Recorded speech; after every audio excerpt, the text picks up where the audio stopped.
Wait a second. Did I not? Was I muted? I was supposed to just mute myself while I was adjusting my mic. So I guess I was muted.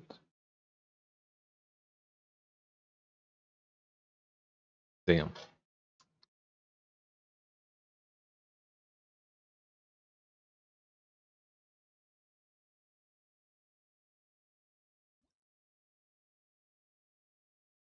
Why is it taking so long to load? Video game. Video game, what is wrong with you, video game? There we go.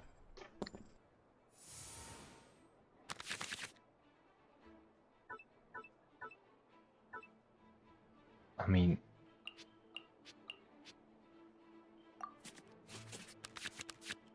Perfect start.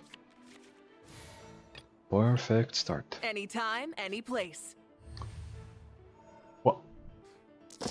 Said Lali? Are you sure that's the correct choice? The one and only arataki itto? Correct.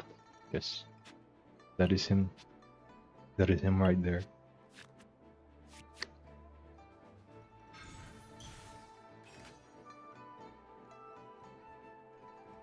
Get to work.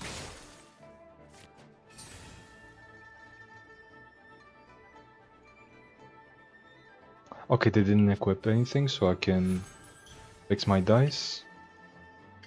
Burn it down. Get this. And I can equip both the weapon and the artifact and swap the itto. And if they hit me, I get a dice. I negate a little bit of the damage. I am the man! And they get some pyro. Straight to the dome. Oh my fucking god, Lali is here? She is here. She is indeed here. She is also probably in the next deck I'm gonna play, which I'm not sure what that is yet, but I'm gonna play it. Hello there, Neon Cry, hello. I recently acquired C6 itto main, I had to come and see the stream. Fair enough. Fair enough.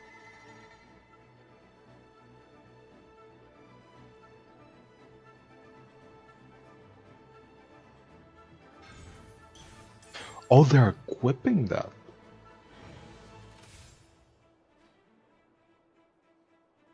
Wait. Okay, so...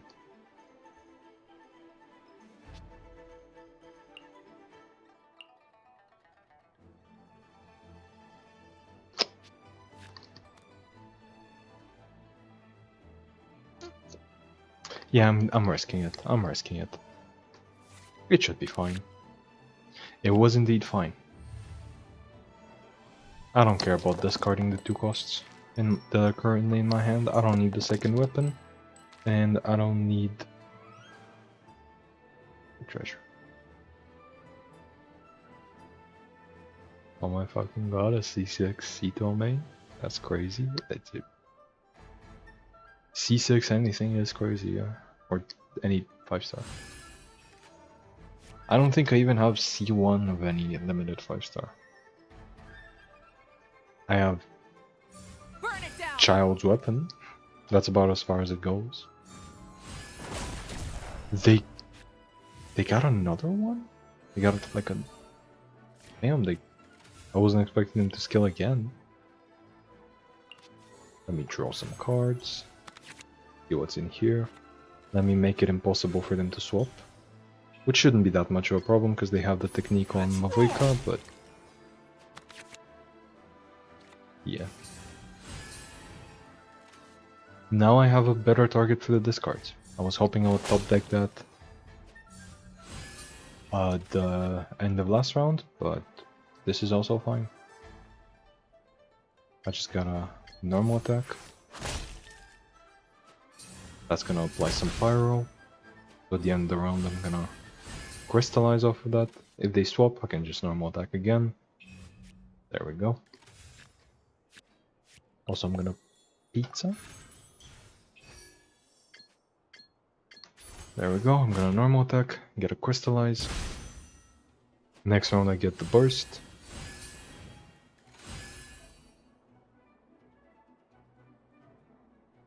And yeah.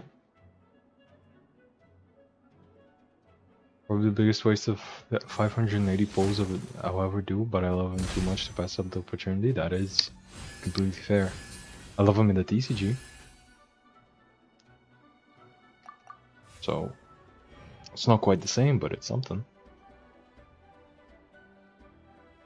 When there are reruns, I'll immediately get a C6 of him. That, damn. Why is everybody in my chat getting C6s?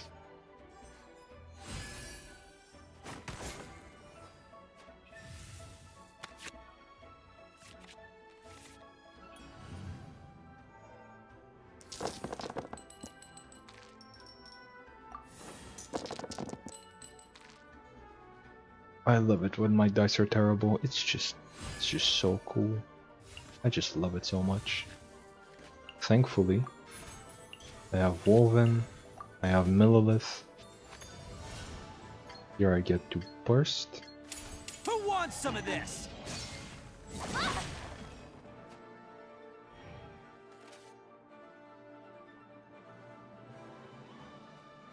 And when they hit me, I'm gonna discard the countdown.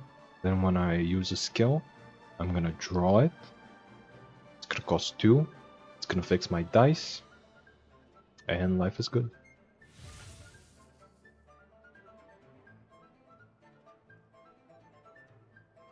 I wish he reruns again. It's been 400 plus days? Suffer the wrath of Eastleigh! What the fuck was that lag spike? But damn, I had no idea. I had no idea they were doing EULA all over again. So I'm gonna tune this so I can skill. Attaboy! Take me! Earth below. Because the skill is also gonna provide a little bit of damage reduction. I was gonna say so Mavoika doesn't kill me, but she will. She has the burst. I was just thinking of the technique that deals 4 damage. Yeah, I'm stupid. Yep, that's about it. I'm just stupid. So I feel like this deck is skill. Okay, so I'm not as stupid. I guess if it works, it works. I mean, if my opponent doesn't see the lethal, then the lethal doesn't exist. I mean, yeah, now they can't burst really, right? But they can technique twice.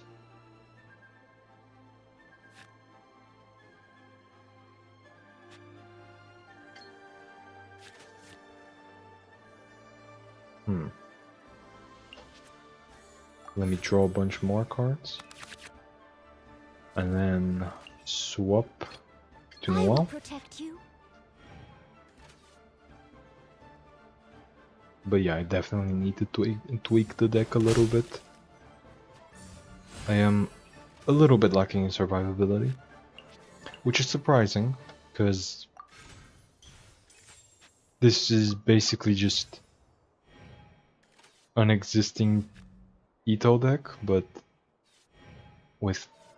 Oh, not an existing itto deck, but an existing double Geo deck, but with Mavoika. So I don't really know what's the big deal. I'm barely online on Genshin. Same? Well, I am online on Genshin, but just not the main game.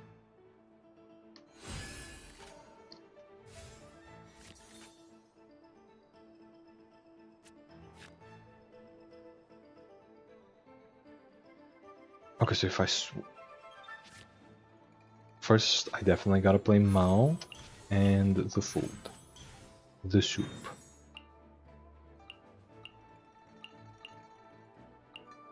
Take -2 damage the next time. I'm guessing they're gonna just freeze him.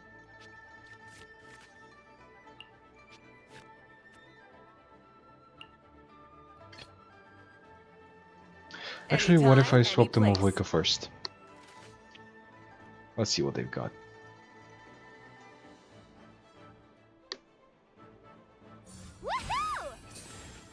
Are you running the bell in this deck? No, the idea is I'm running Portable Power Saw because it gives me the same amount of damage reduction. Instead of one shield, it gives me one damage reduction.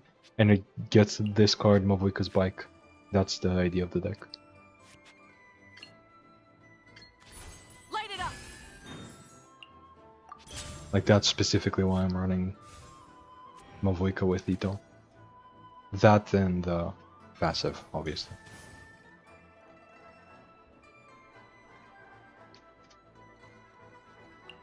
Okay, so Catherine is annoying.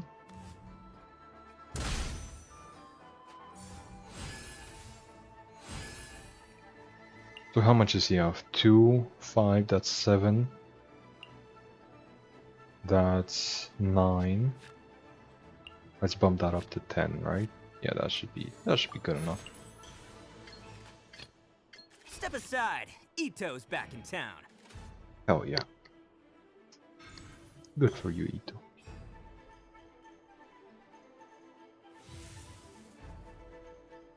Are they bursting? They're probably bursting.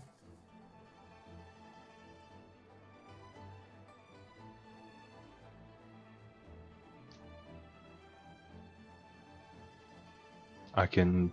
Rise with the sun. Excuse me?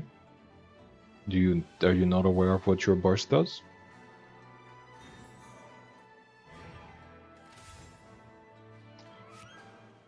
Okay, so...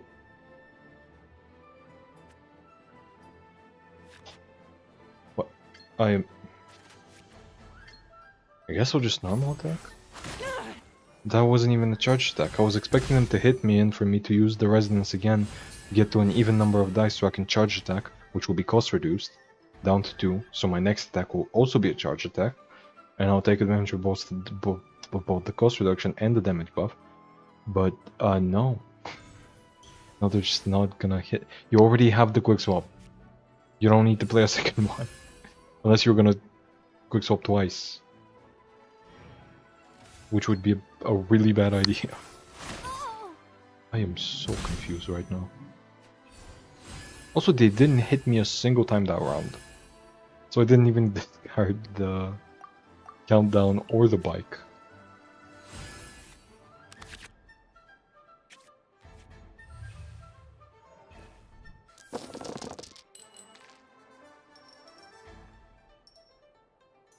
No, I'm gonna keep the pyro. Goodbye, beautiful people. Maybe I'll come back. Goodbye. Bye-bye. When Musume came out, my first impression is it's very unique. It's not... It is a gacha, yes. But it's not very unique. It's just the same thing, but horse racing. It's just the same thing as every other gacha game. It's just that this one, the premise here is horse racing. But yeah, I remember watching the anime a while ago. Yeah, the gacha came out first. The anime only exists because the gacha is extremely popular. Like, the gacha is massive in Japan. Like, I can't even begin to describe to you how massive it is in Japan. It's probably like one of the biggest games there. Like, probably of all time. Who wants some of this? Bonk.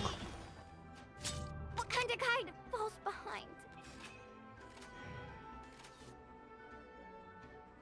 Like, oh damn, I thought it was the other way around. No. The game made like $1 billion. Or like 2 billion, 3 billion. Like, it has like 1 billion users or something. I don't know. It was something with billions. You have to actually play and build every character, like even your low rarity ones. That's not unique. That's just a scam. That's just the gacha company asking you to spend more of your time and money into the game. I don't know how to tell you this. Like the game is just every single other gacha game, but instead of doing damage, your your horse girls go faster.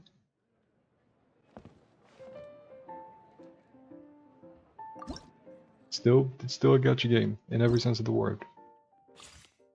Like I love Oma Musume. I just don't. It's just not very unique of a game. It could be unique if it wasn't a gacha game. Hey man, anime girl plus horse derby equals I'm sold for 3 months. That's fair.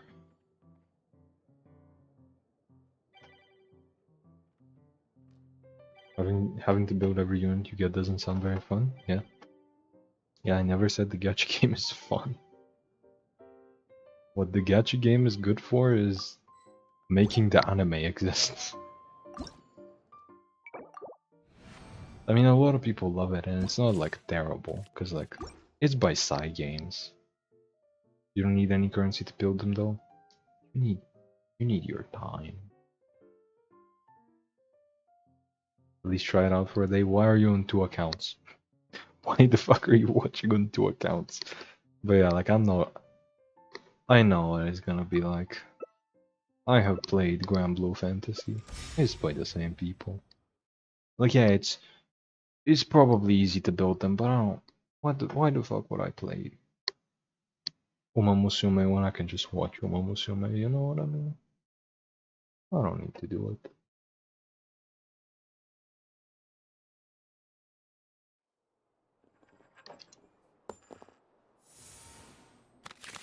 Uma Musume will just magically appear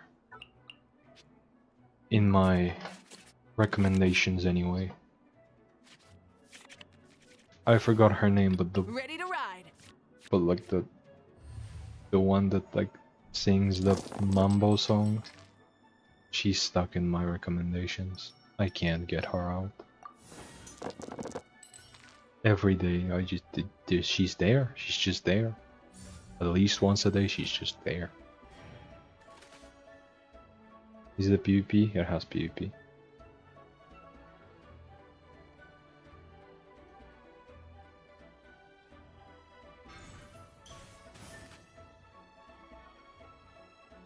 But the PvP is just your horses race and their horses race, and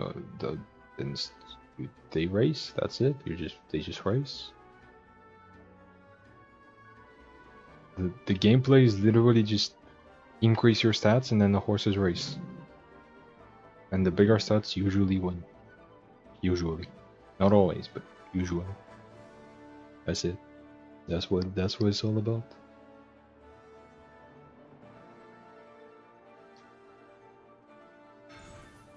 Low opponent? Wait, they're running Rana? Like unironically?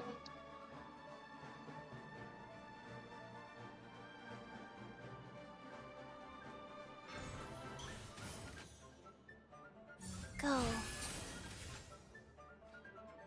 All I'm gonna say is I have an anime girl horse and you don't. I do. It's just in that like actual anime form.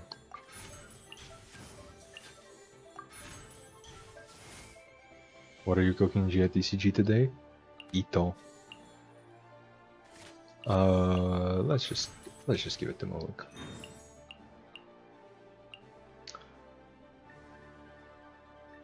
Does this work on the passive? I wanna find. I'm gonna test. I'm gonna test and see and find out. I'm gonna fuck around and I'm gonna find out. Light it up. Which is not a good thing, but I'll turn it into a good thing. Actually, now that I think about it, I'm not gonna do anything. I'm just gonna play this, go on him and pass. I am the man. Like that's the optimal play. If it was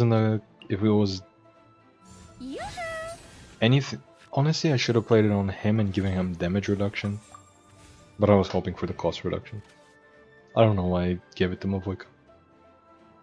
But I did. What are you cooking GITCG today? Itto. I'm just trying to make Itto work with Mavik. Specifically.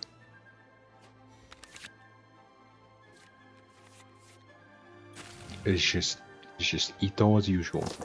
But this time, Mavik is here.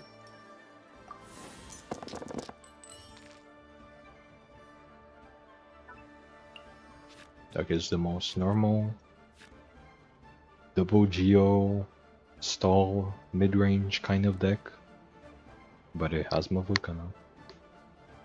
Instead of bin or din, it's min. We're playing minimum today.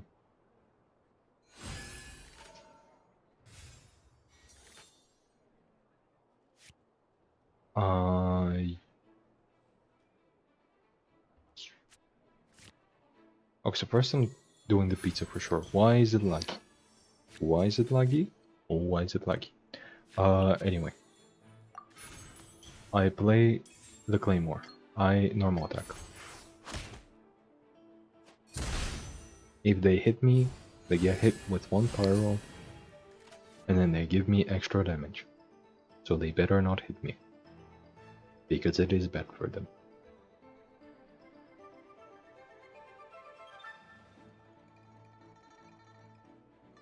Also, I'm probably gonna be playing Crab later.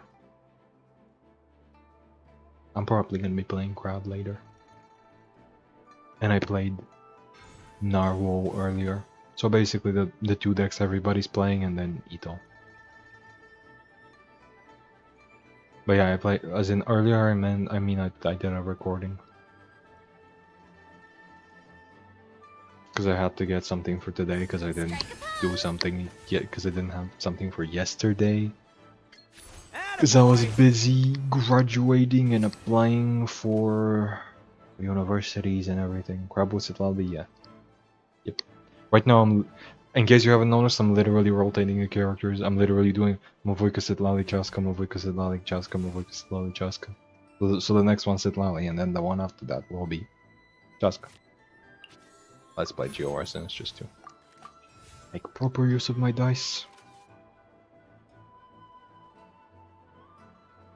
Okay, so they're gonna hit me with a lot of damage because they're gonna freeze me, then apply Hydro, and then hit me with Pyro, which is gonna both vaporize and hit me while I'm frozen. However, I have a bunch of shields. That's something. And I have 1 damage negation.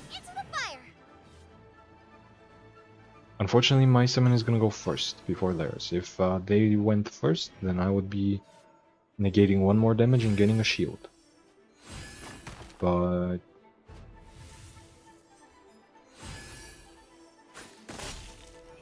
it is what it is. Did you post the stream link in the Discord, by the way? I did not. I in fact did not. I did not, in fact. Congrats on graduating, but also you're making me feel old because I just finished uni. I mean, that's only like 4 years. You got like, what, 20 times that left? Like you got 4 years is nothing. 4 is like one of the smallest numbers, you know? Don't worry about it.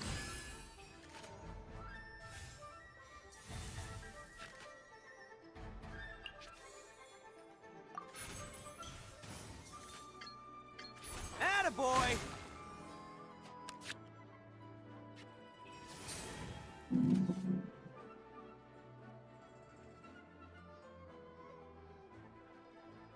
Oh, my dice are terrible. I just realized how bad they are. Also, I'm gonna have nothing to discard. I should change this deck to have more discard targets. Also, what the fuck? I'm definitely playing this, and I'm discarding the weapon. For sure.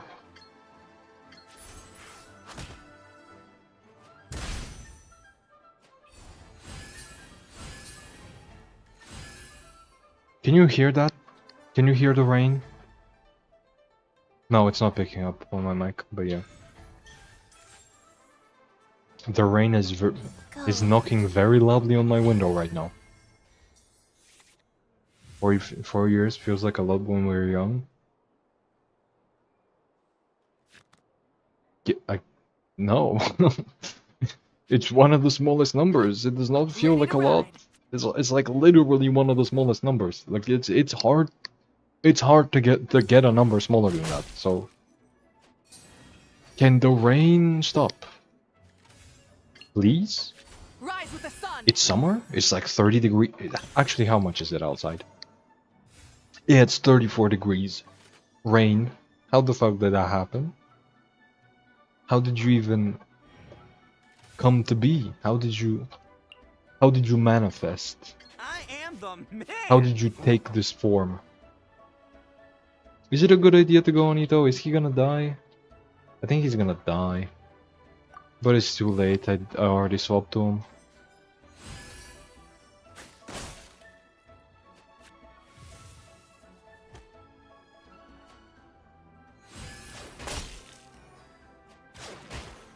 He is not gonna. He is gonna die. He is very much gonna die. Down. Oh yeah. I'm changing. I am definitely tweaking the deck a little bit. Nope, can't hear any rain. High humidity causes rain. I don't care. Can it stop? What even is the humidity?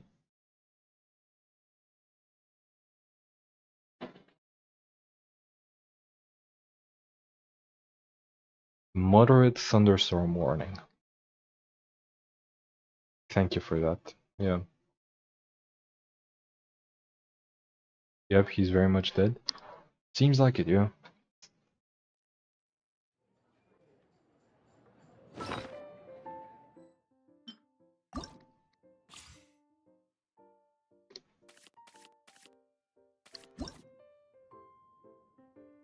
Let's see. First of all, what did I take out? Is it the arcane? It is the arcane. Okay. So.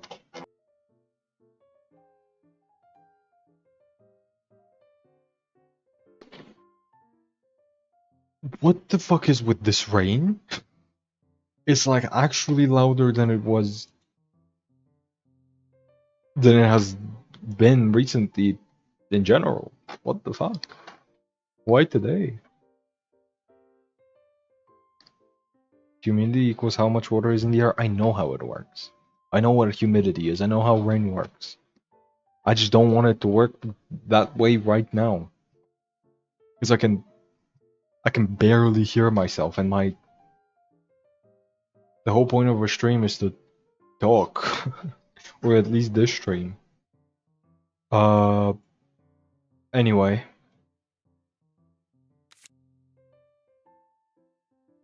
I need more discard targets, I feel like. This.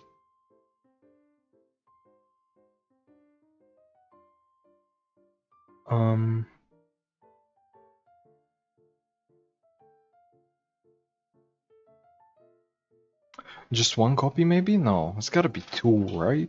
It's gotta be two copies.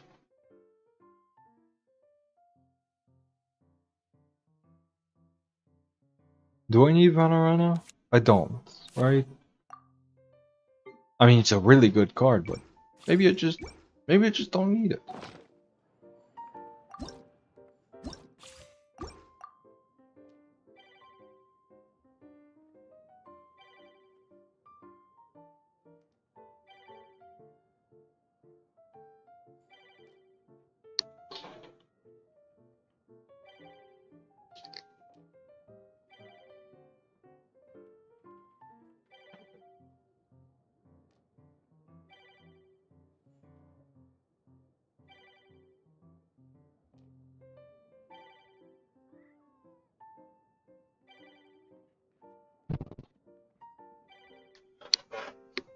Did one of my doors just fucking...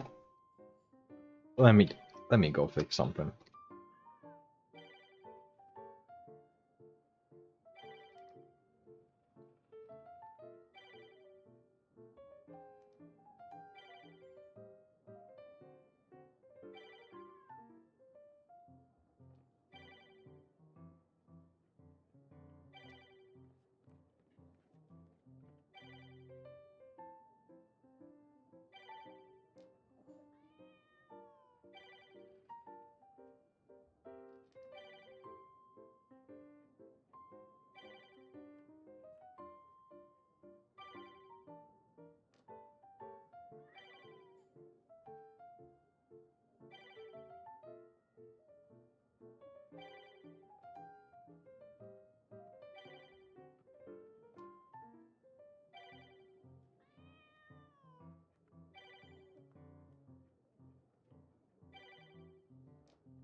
So I feel like no, it doesn't seem like it's picking it up, but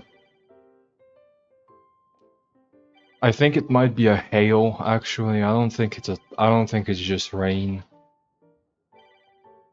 Cause it sounds like ice. It sounds like ice. It might not be ice, but it sounds like ice. Don't tell me you're cooking oni. I am doing exactly that. Glorp, hello. Glorp to you as well. Can you stop? Can you? So loud.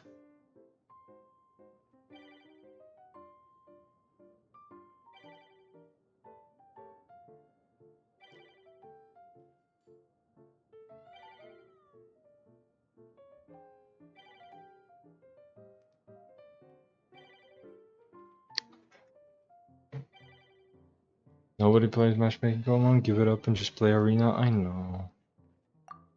I know. Funny thing is, today I found somebody like, I think it was literally on stream just a little bit ago. I found somebody within a second.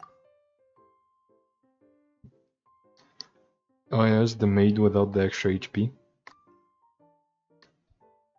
Shut up.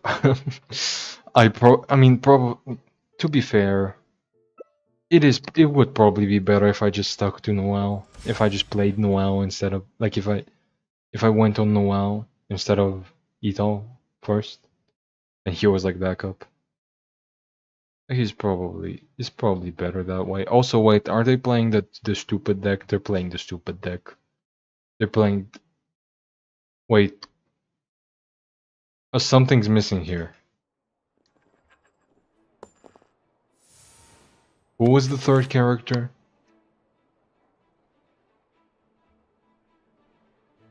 This isn't the usual lineup. I know they run usually this deck runs something stupider. Right? Anytime. I know there's a Nahida Wanderer deck. Was it Shenhe? Have they always been running Shenhe? Cryodendro? Yeah.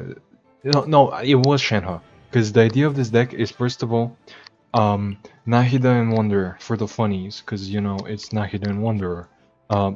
Second of all, it's Shenhe and Wanderer because it actually works, because this is a combo that actually works. And here they do the 5-cost kill.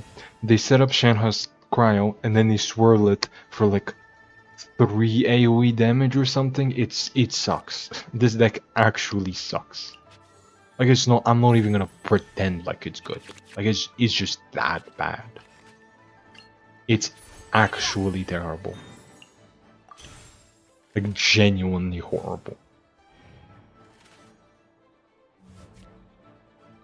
Also, my draws are funny.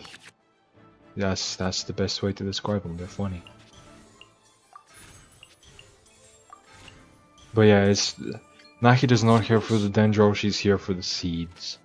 It's bad. It's a bad deck. It's just a straight up bad deck, but it exists. I'm pretty sure it's always Shenhe. Yeah, might just be. I do remember it's Dendro Cryo Animo. And I do remember that people apparently thought it was good. For some reason. And like, that was during a time when like, we had some of the best decks in the history of the game, you know? Decks that, if they were to come back in their pre-nerf forms, would still be meta relevant today. You know, like Yelan. Like Yelan OTK. Those kind of decks. That was when they started picking up in popularity. So yeah, I don't know what's up. Anyway, your swaps cost more. Have fun. Also, let's see. You know what? +2 damage, why not? It's not like I'm afraid of them damaging me.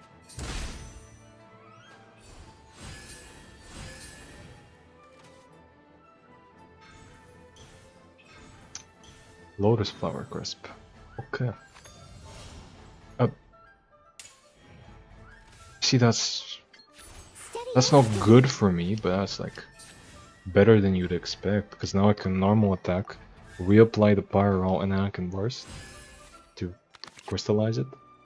So like that's fine, and like I don't need to swap really. I can just hit you with that again. Seen some people play Sayo instead of Wanderer though. I mean,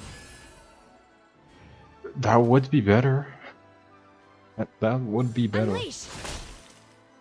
But like, it's not good.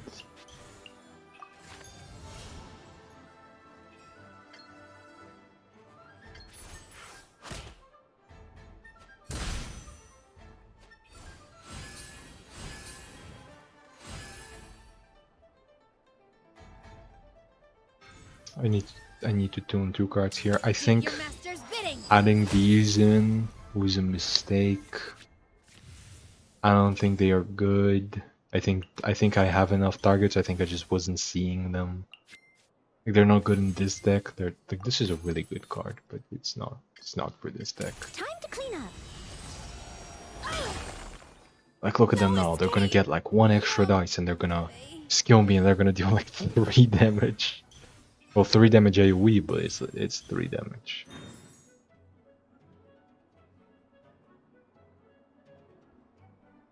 It's 3 damage AoE that they can do once. Oh, what is that?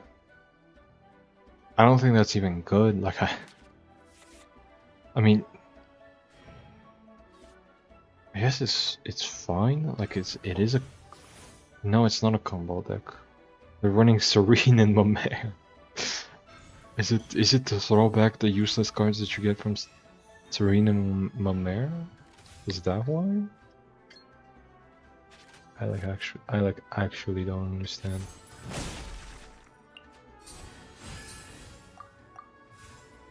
Anyway, I have a free skill on Mavoika. I had it even earlier this round, but okay, there we go. It was probably a better way to spend my dice than bursting, honestly.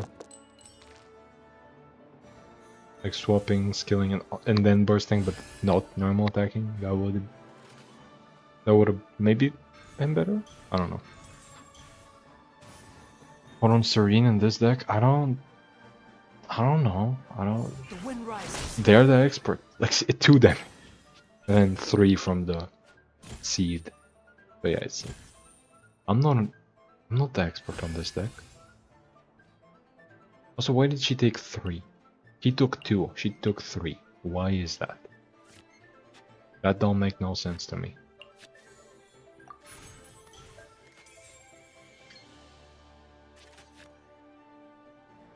So I'm not swapping to her, because they're just gonna kill her. Actually, how much damage is this 3? Okay, yeah, they are gonna kill her.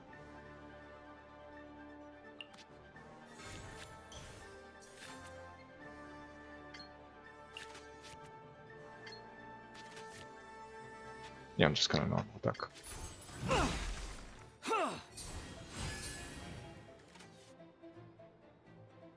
And hope it discards the bike. I was thinking about playing Sing Your Heart Out. Just so the only 2 discard targets are the bike and the countdown, because I played the other soup earlier. Or not soup, the other Sing Your Heart Out. Is this our Yeah, that's a fine target. fate?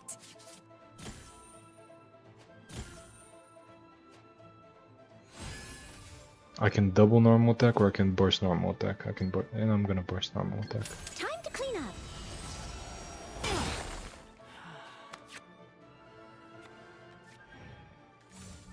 Fun fact, bursting again refreshes At least I'm going down with the style. discount. Falling into the So yeah, abyss. tweaks will be needed for this deck. But yeah, wait, they can't even trigger the seeds now because Denjo doesn't do a reaction with Cryo. Yeah, I don't know. Good morning. Good morning. Or evening for me. Or no, afternoon? Something like it.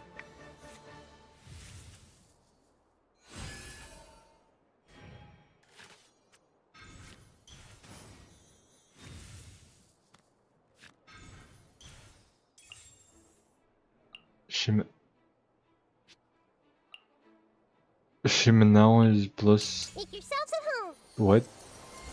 You, I yes. I'm so confused. Wait, this won't even trigger because they have Shimanao. Okay, the Shimanaos is working, I guess. It's helping them. Because I'm stupid, but it's helping them. You know what I'm putting in this deck? Dunyarzad. I'm definitely putting in Dunyarzad. Because they have both Libin and Chef Mao, and I kind of want to see both of them.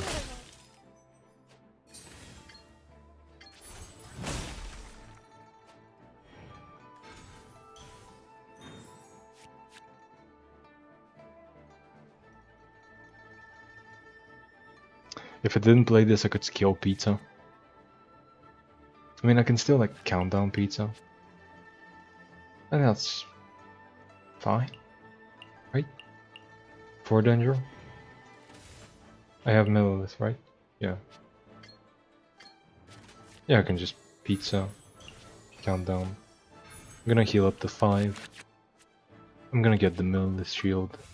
Next round I can Geo Resonance. It's not like they ever had an out here. Oh, good afternoon for you then. It's like 7:30, 13 a.m. for me right now. It's the exact opposite for me. It's PM. Same time, PM. From 12 hours ahead of you. By the way, where are you from? Bulgaria. Bread and Asti pizza? Yeah. The Temple of Wisdom.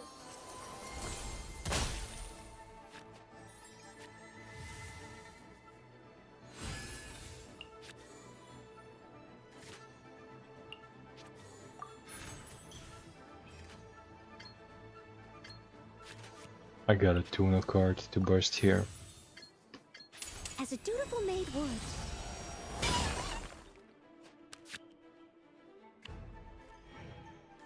And then I normal attack and I hit him straight in the face. Everyone hold hands. Bush. Bush. Wait, how are they more expensive? Who's more expensive? I don't think anything's more expensive.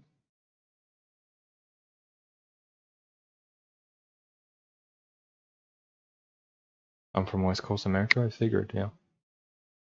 Their equipment?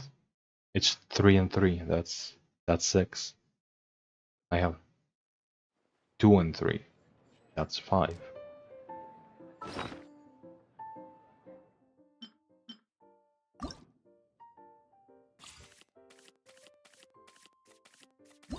Anyway, time to tweak the deck a little bit. Let's get rid of the flying squad attack. Let's put in 2 Dunyarzads. Any other companions I might want to add? No. Yeah, I think this is fine. Tea is ready. Anybody Now here? it's time for a short rest. Do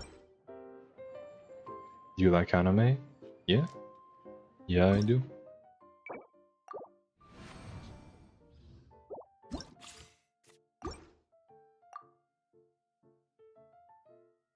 Of course I do. I don't think there's anybody who plays Genshin Impact and doesn't like anime.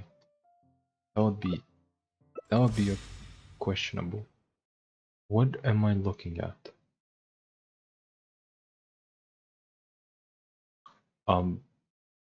Giga buff Yanfei, like you're getting like Traverse talent and Sarah to Buffy and Faye? Is that it?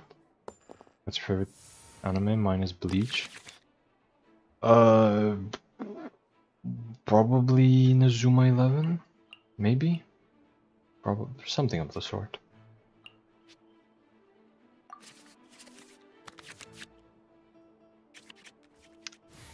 Anytime, any place. Golden start actually.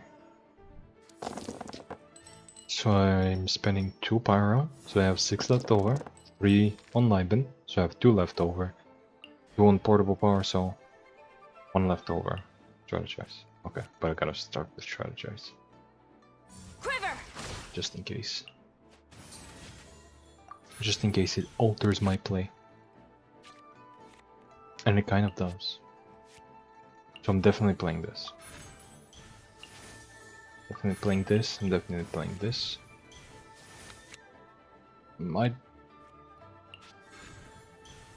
I welcome that actually. That's nice.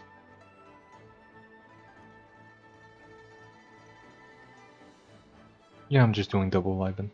No? Yes. Yes. Yeah. Yeah. I'd say drawing 4 cards is pretty good. Traverse with no Chaska? Stop right there! Yes, that's better. You get to use the talent. I mean... Yeah, I mean the best Traverse deck doesn't use the talent, it just uses like actually good Pyro, Overload, aggro cards.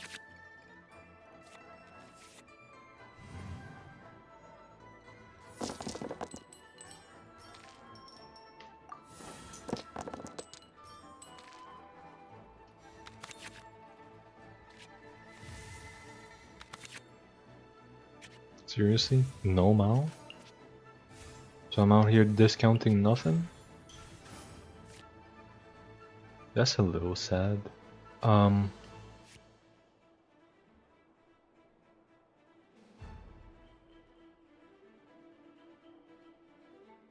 Okay, so I have a setup and a half. It's this, I'm gonna be equipping both of them. And then I'm putting Power Saw on him, which is guaranteed to discard the countdown.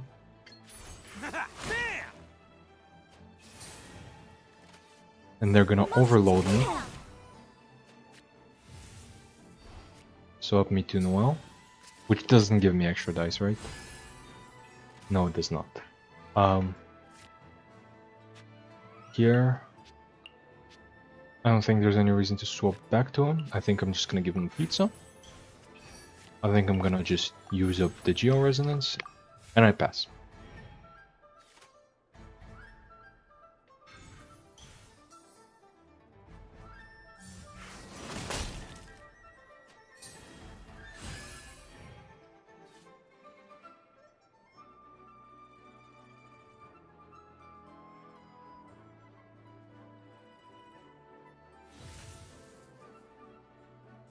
Wrath of the Flame!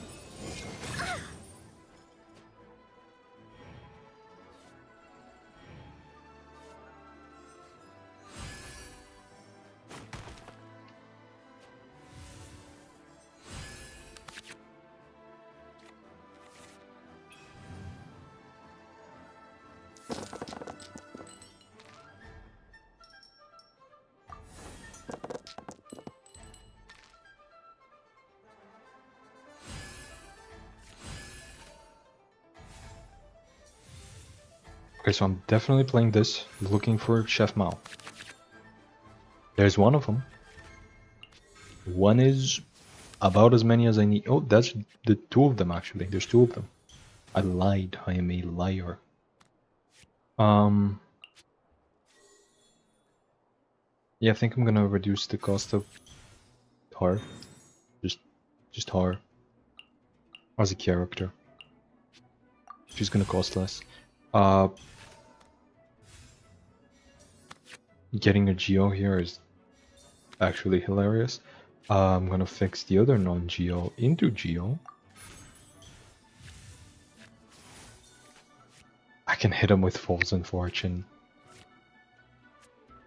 But I wanna swap myself.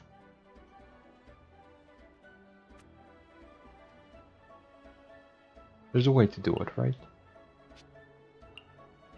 So I have 1 stack on saw.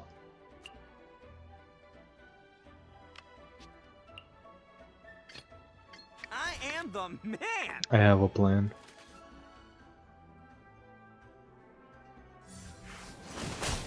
Okay, perfect. Again, what the fuck is this lag spike?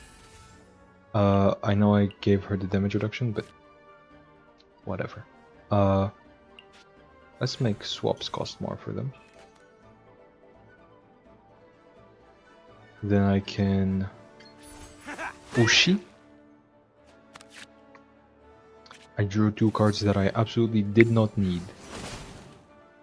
Did I take out the treasure hunt? I might have taken out the treasure hunt. If so, I am stupid. That's hilarious, actually. Hey, I'm back. Hello? Is there a way to use Shiver's talent that doesn't feel awkward to play? The 2 costs to feel like kind of ruins the talent? Yeah, it's called Storm Terror's Lair. Makes any talent a lot less awkward to play.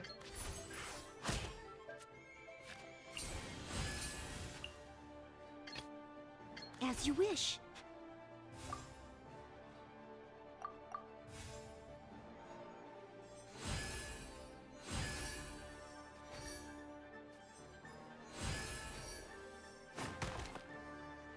You have to go to work, or is it a day off for you? I don't got no work. I literally just graduated 2 days ago. Like if it was a 3-cost action card, I feel like it would be better in decks. If it was a 3-cost action card, it would be too good.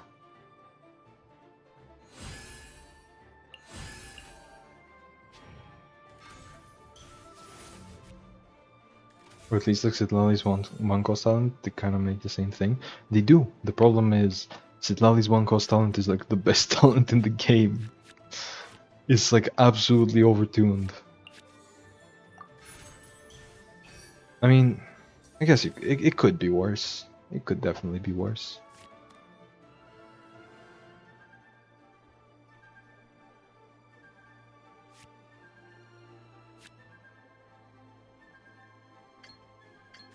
Leave it all to me. Flash! I'm overloaded, and then Burn it down. I get a bike.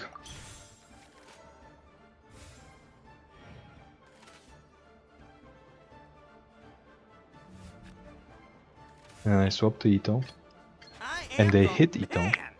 and they get hit for Pyro to the face. Isn't that just wonderful?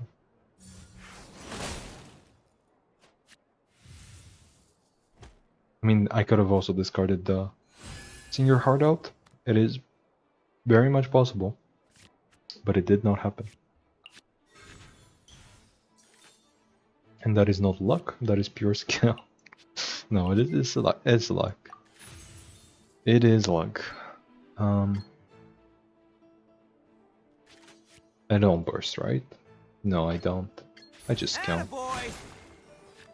I object. Good for you. Oh, I thought that was Silver and Maloose. Silver and Maloose notably have a completely different effect, so it is definitely not them. I can make her discard Sing Your Heart Out, which is a bad idea.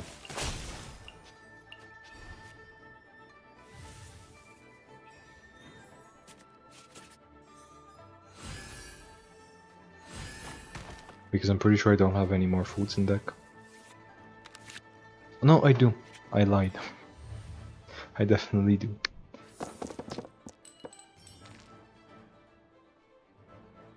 Oh, nice. Congratulations. Thank you.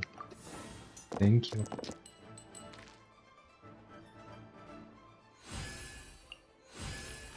Now we gotta wait on the universities. I've already applied.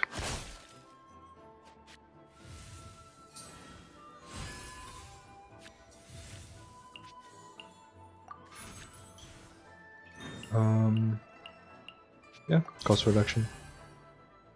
Because it's cost reduction. I feel like I don't need to explain that one really. Step aside. Itto's back in town. So they hit me, I go up to 11 dice, I burst, I go down to 8, which is even, so it is gonna count for charge attacks. No, I'm gonna go down to 10 actually, because I reduced the cost of my burst, yeah.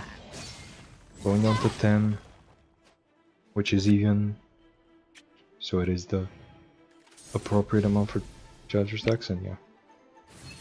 There we go. Were you thinking of studying the same thing I've been studying? Software engineering?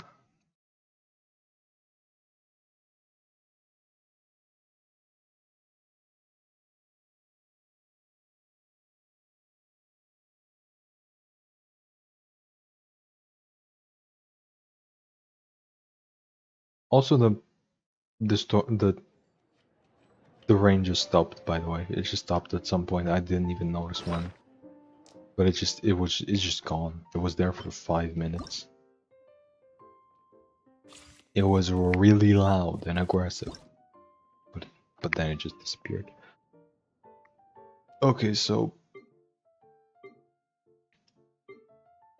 changes need to be made to this deck for sure.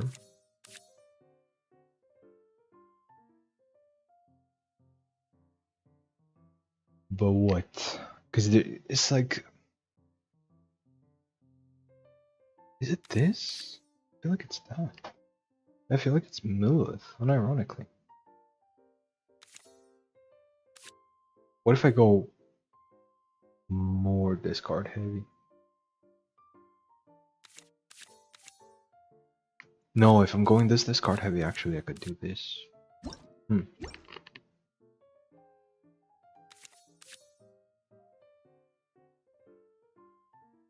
What if I turn this a little bit more aggressive? Completely going up against the idea of Itto. Yeah, this is starting to look like a Chlorendulon deck. If there was just a different weapon there. Or your front-end developer or backhand? Either? Both? Depends on the project.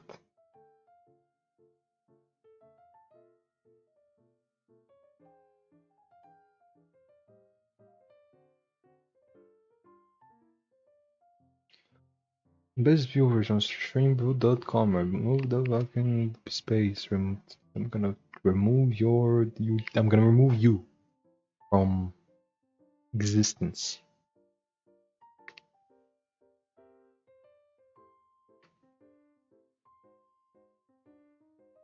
If Twitch loads, which it's trying its best not to.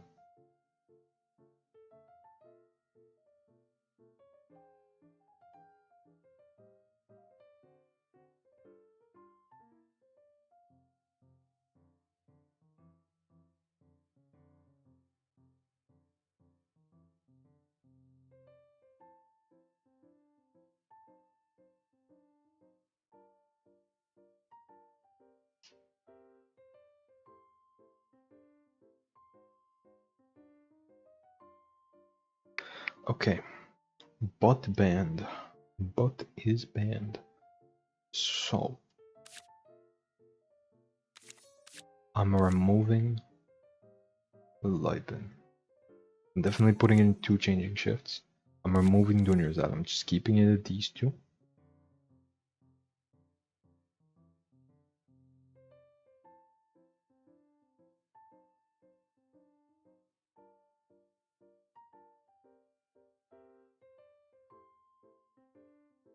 What else? What am I missing? There's something I'm missing, but what is it?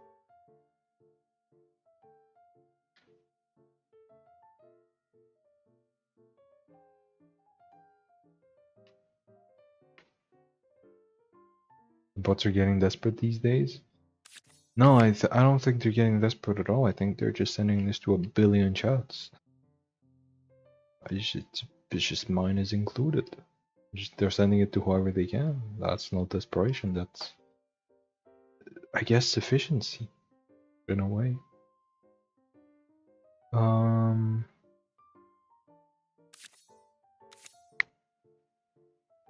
Yeah, this is looking very Jinyan-like. Which is fair. That is kind of how it's supposed to. Wait.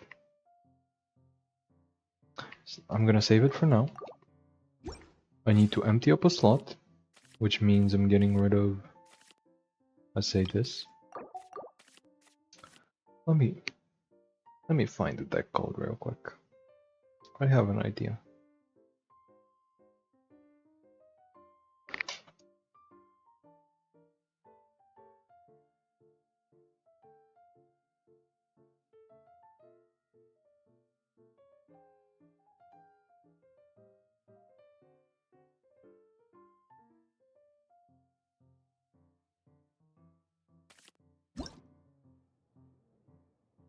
What if?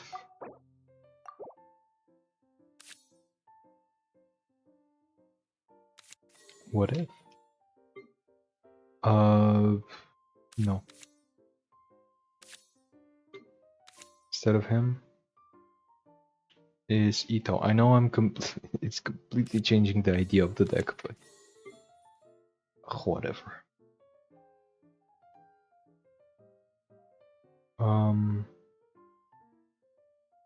Wait, this deck was arcaneless?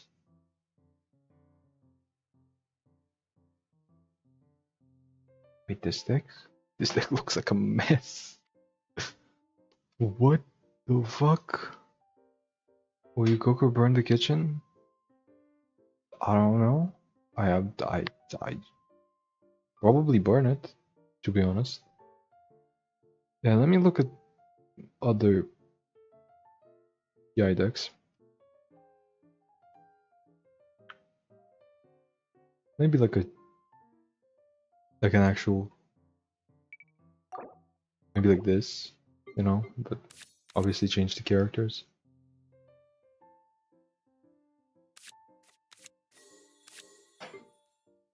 No Jinyan talent. None of this. Double Arcane is interesting, but no. Do I need the extra energy? I guess I do. I guess, in a way, you could argue that. But I'm definitely... One thing I'm definitely doing is getting the weapon. The weapon's awesome. The energy's nice, yeah, I would say I like it.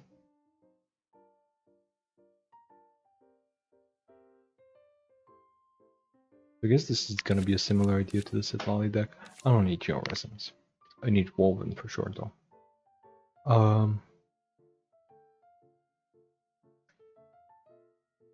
What else? What am I missing? What am I missing? What am I missing? This is bad, right? No, this is good. No, this is bad. No, this is good. But it's bad. But it's good. But it's also bad.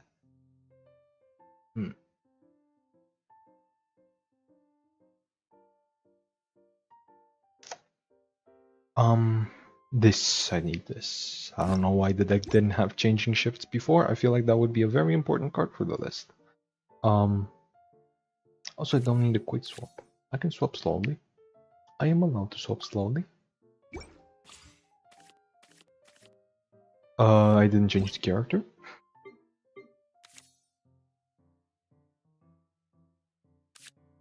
The whole point is Mavuika. The whole point is I'm discarding her bike and I'm getting some extra damage. So Mavuika has to be in. Liua. Red. Why are you running the Natlan Arcane? Because it's damage. Because I'm transforming the deck into an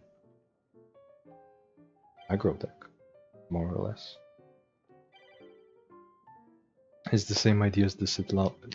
Oh, okay, there's nobody here. It's the same idea as the Sitlali deck that I've shown before, where it's like your shields don't count for the stacks. Like if somebody damages your shields, it doesn't count. You're probably gonna outstack your opponent. Like I can build in a way where Noel basically always has a bunch of stacks.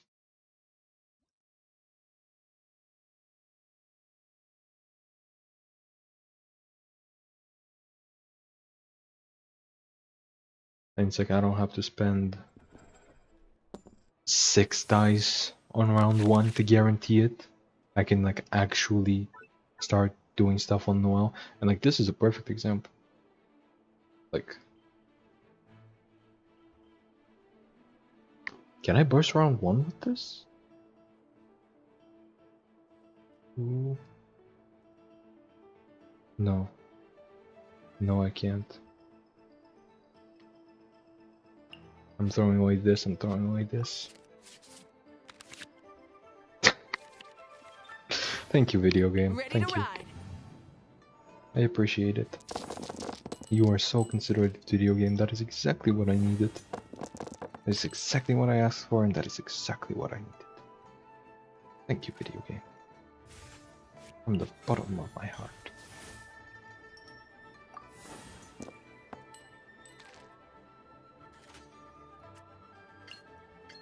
Burn it down.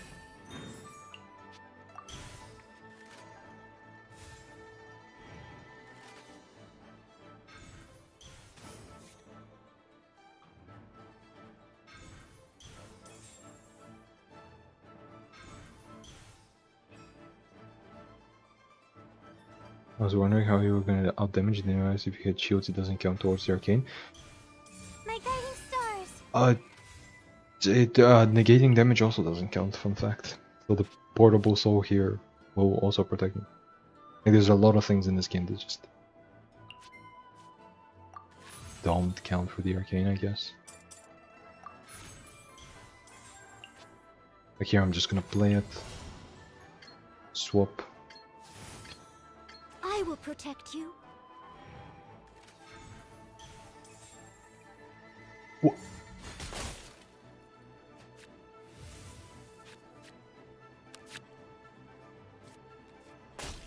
Yep. I guess you got my Vanarana? Sure? I must leave no stone unturned. Go on, take my bestest travel companion. I bet that's gonna be so good for you. But I guess Yumka is actually pretty good against this card decks, because you're taking away the highest cost card, which is the discard target. But it's not like it matters. How rude? Exactly. Like, Yunkasaurus is not a good card, it's just rude. Well, it is a good card against specifically Zhongli. If you specifically use it round 1 to steal his talent. That's about it. But it's like, did you need to grab that? Did you have to grab that? Was it necessary for you?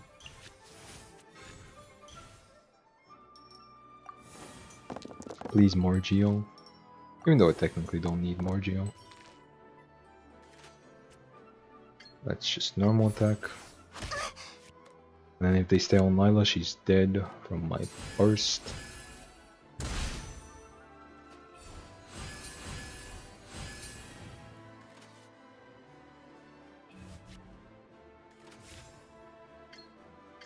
Time to clean up.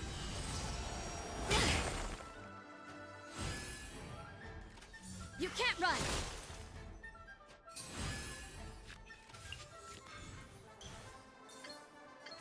5 damage, and then the pyro goes to somebody else. My final job. Boom. And next round I can start crystallizing up a storm.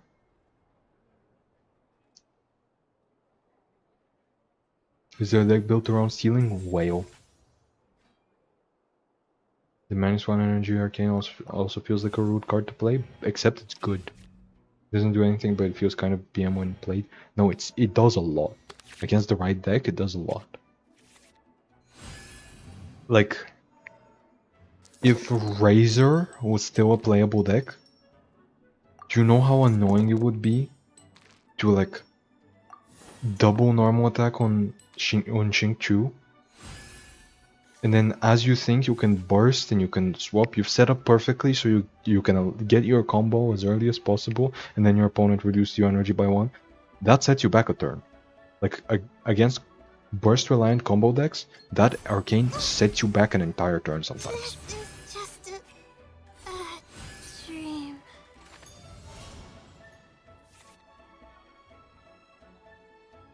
Like it can be a good card. There's an argument that there's a better disruption in the form of Passing of Judgment, but Overruled.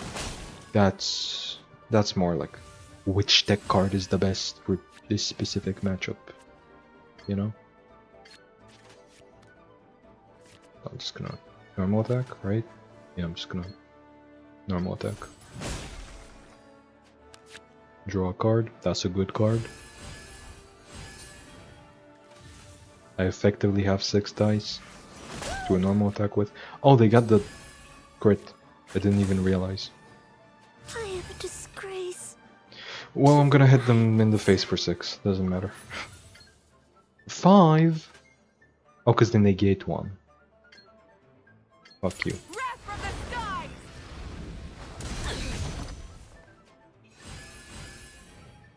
I mean, you're gonna die next turn anyway. Do I go on Itto because he's technically gonna... no. No, I'm just gonna stay on. I also have the damage buff. Even though they crit, I still have the damage buff. Also, Electro does that too. Yeah, but he's bad. I don't play decks that need bursts to play. Fair.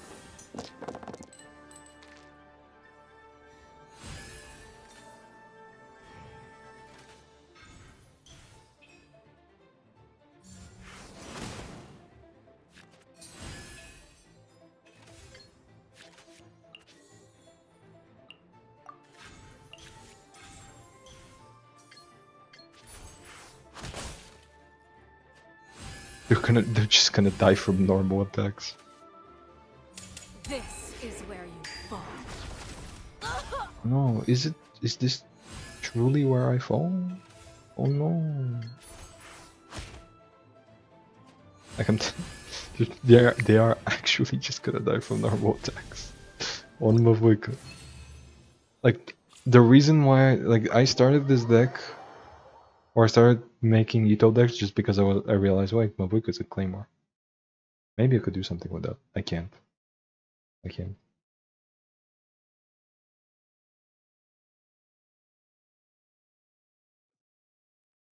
What the fuck is the... Oh, that's an emoji. I was like, does YouTube really have like a fucking loading emote? Do they hate their streamers that much? Below.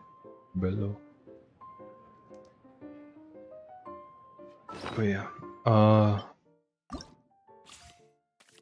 So I guess this might just be the final list. Although it doesn't really feel like the final list.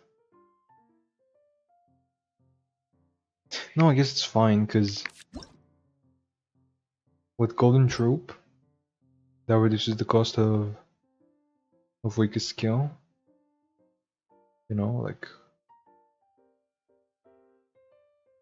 No, I guess the weapon's just fine. Like, you don't need multiple skills. The weapon's just fine as is. So, then what? Is this useless? Is Golden Troops reward useless? Pet the car? Impossible, unfortunately. Best I can do is fucking this, I guess. Fucking British Sanju jump scare.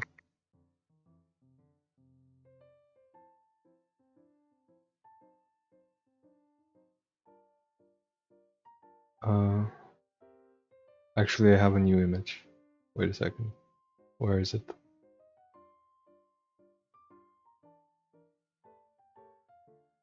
Why is it so tiny? Oh, it's because it's a screenshot. Yeah, that makes sense.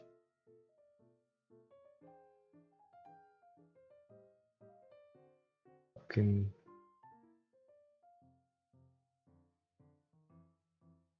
Where should I put it?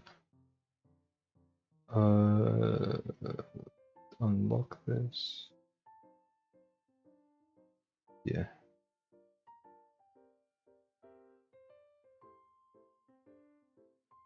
I don't know. I'm just gonna hide it for now. Go back. No, don't disappear. Go back.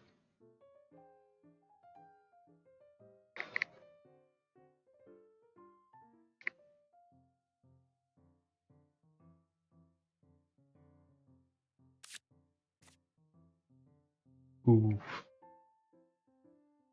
Okay, so great card, wonderful card. Gotta be better stuff to do with it. Like maybe I just run 2 of these just to have discard targets for this. Yeah, sounds good, honestly. Do I need this much dice fixing though? Because it's like I'm normal attacking more than I'm skilling. I'm not running Yai in this version.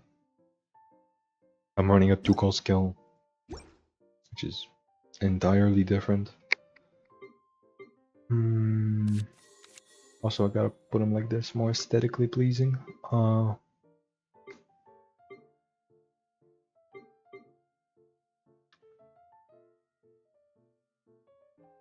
I don't know. Do I need that much dice fixing? I don't think I do. But also, I can't really run opera. Like, I kind of want to run opera, but I can't run opera because 2 is not enough. Is there anything I could run here? Like, do I got anything going on? I mean, with this many companions, honestly, Dunyarzad is not terrible.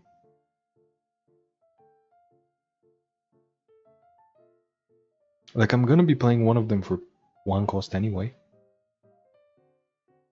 Might as well find a free Kid Kujirai or a free Liu Su. Like, if I already have one of these 2 in hand, I'm probably gonna want to look for the other. Although Cetaria's bad to get off of Dunyarzad. Like, I don't want to get Cetaria early, but the other 2 are pretty good, so I'm not sure. Fixing dice won't fix your life,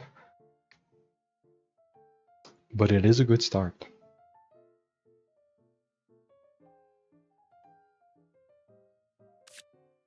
Like, I don't know. I think being able to skill whenever you want is pretty life changing.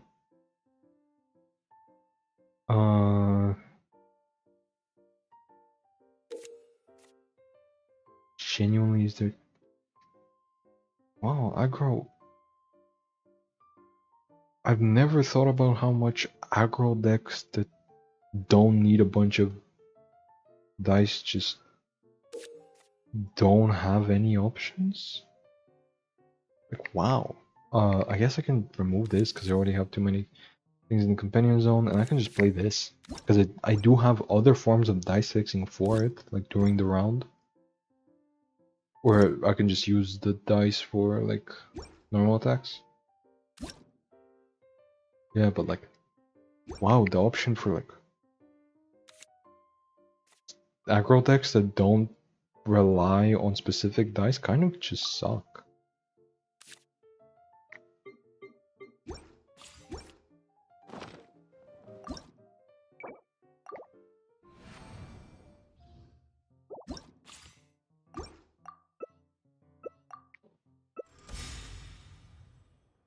Oh, it's this. It's the 20 damage deck. It's the deck that can, or actually more than 20. This deck can easily go up to 40.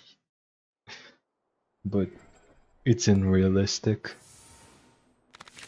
Like, technically they can go up to 40 damage, right? Technically. Just 10 damage from Navia, double that twice, the quadruple it. It's possible. Theoretically.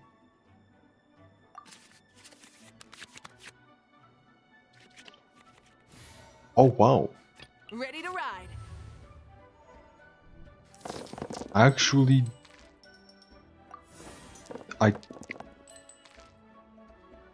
yeah. I have zero complaints about this hand.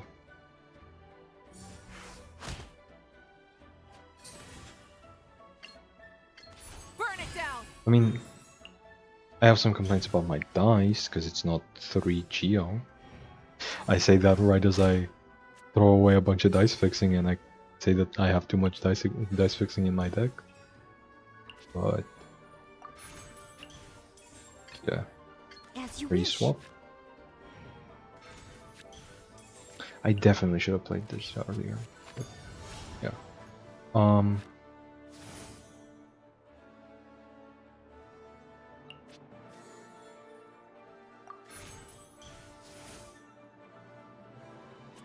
I mean, I am just gonna normal attack.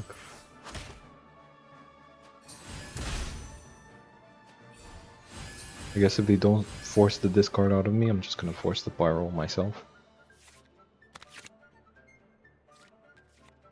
Unfortunately, they have freezes available to them, so that's really annoying to work around. But yeah, how's opponent's deck supposed to work? So you know how Navia deals a bunch of damage in one skill? Rosaria can double that. Mona's burst can double that. That's it. That's their deck. And I guess they have some freezes and some crystallizes to actually get to the bullets, but it's like it's a very gimmicky Navia deck that tries to go for the biggest numbers possible.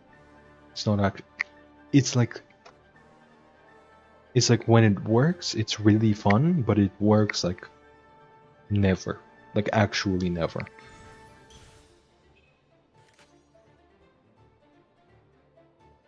Like yeah, here when they Rosaria burst, like they theoretically should have skilled.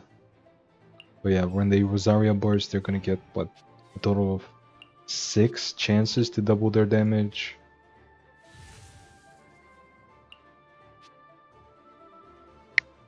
And then they could theoretically Mona burst, which is gonna trigger the crit on the next attack, and then just quadruple your damage. But realistically, you're only gonna get 1 double, and because you're not shuffling in as many bullets, that single doubling doesn't matter. Any pyro literally would be better. It doesn't make sense. No, it's not a pyro that's the problem. It's Rosaria. It's Rosaria. Like if this was Wolflord, you could get a bunch of crystallizes, which will give you a bunch of which would give you a bunch of bullets, and then you could use those bullets to deal extra damage. You don't have to double your damage. Rosaria, like Navia already scales. You don't need to double her. And Mona is good because she can apply a bunch of Hydro and you can crystallize that to shuffle in bullets. Not because she can double damage. Like I've seen this deck with Klee as well.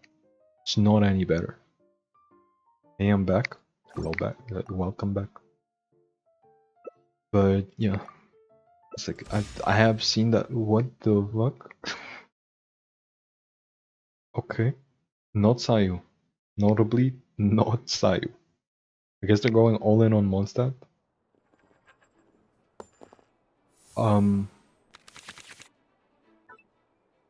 I don't get how Mondstadt Resonance would help though. Like, even if they're going all in on Mondstadt, does that do anything for them?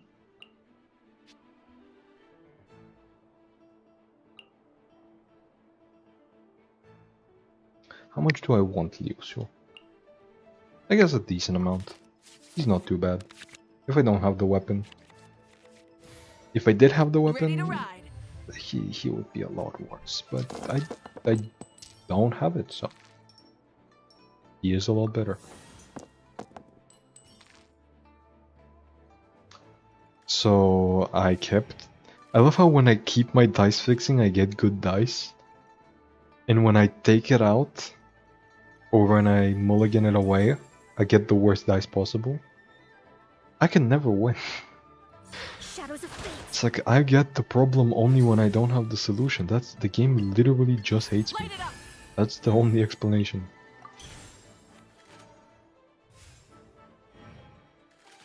Let me guess, Jean. No, what? I mean, if they did Jean, I should have done this first. But yeah. I will protect you.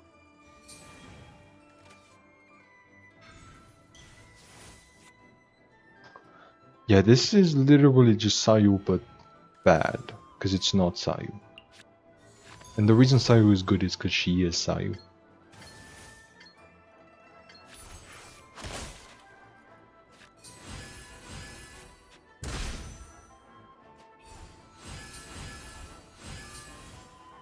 I mean, here, no matter who I go on, they're just gonna freeze them. So I guess I'm gonna give the buff to Ready to ride. Mavuika. Just so the Hydro doesn't spread. And if it does spread, it's gonna be through Jean, who's gonna swap me to Noel, and then I'm gonna burst for free. And then they could swap me away, but at that point, I've gotten a free burst, so I'm not complaining.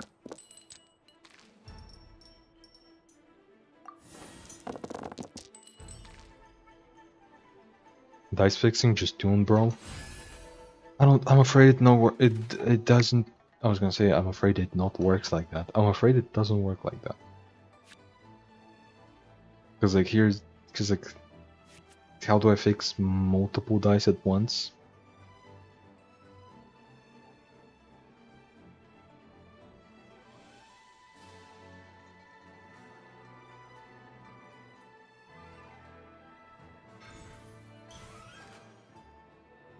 Changing shifts, I'm guessing.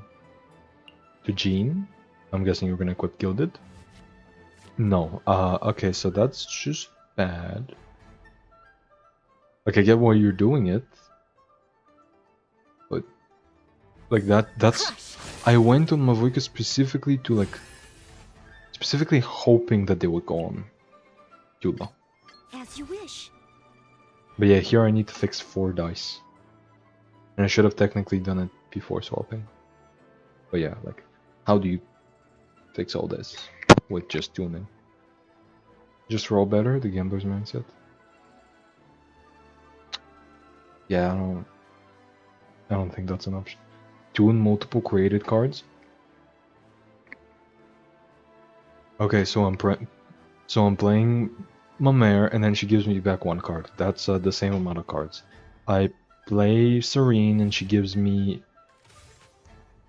maybe 2 cards for 2 cost. That's not enough cards. Then Aramite Tea Time for 2 cost gives me 3 cards. That's not enough cards. Again, like a lot. Playing created cards to tune is not a good idea. It is a very bad idea, actually. It is an incredibly bad idea. It's one of the worst ideas.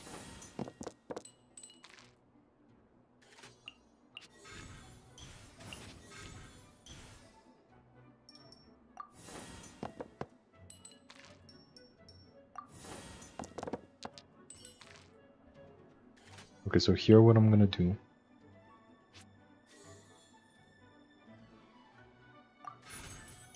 Is discard the bike. Draw a bunch of cards. Possibly good ones. Definitely good ones in this case. I'm playing...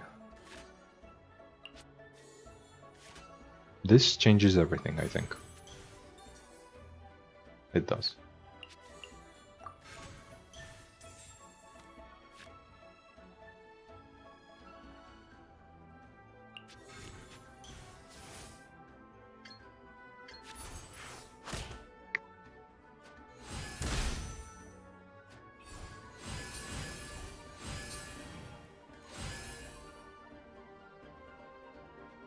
Quite possibly the stupidest way to play Noel, but here we are.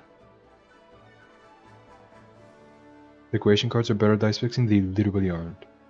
I've been getting away with it forever. Yeah, that's because it's in random matchmaking.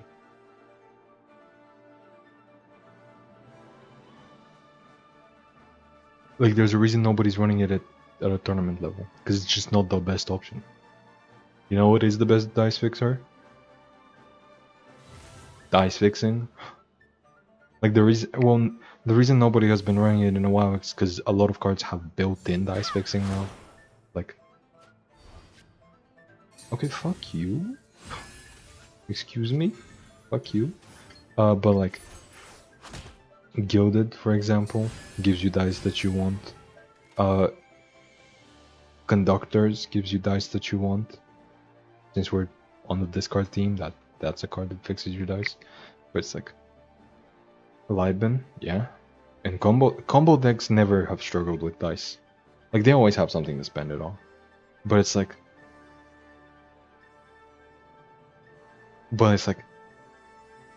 stall decks, you gotta run a little bit of dice fixing at the very least. Unless you're gonna be normal attacking a bunch. Like if you're running Novelette, sure. Sure.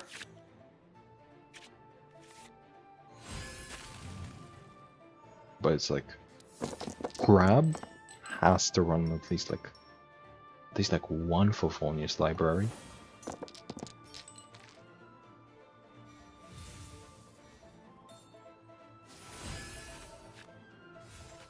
Because otherwise a lot of your actions are just impossible. Oh,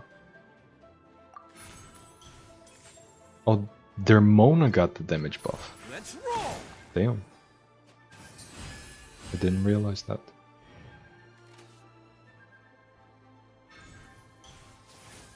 But yeah, it's like creating cards will never be good for anything other than having cards in hand.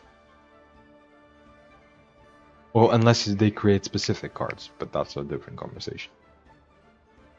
But yeah, created cards will basically always be like whale fodder or something. Because it's literally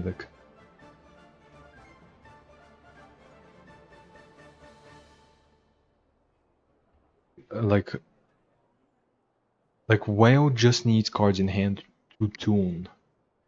But it's tuning not to fix dice, but to gain health.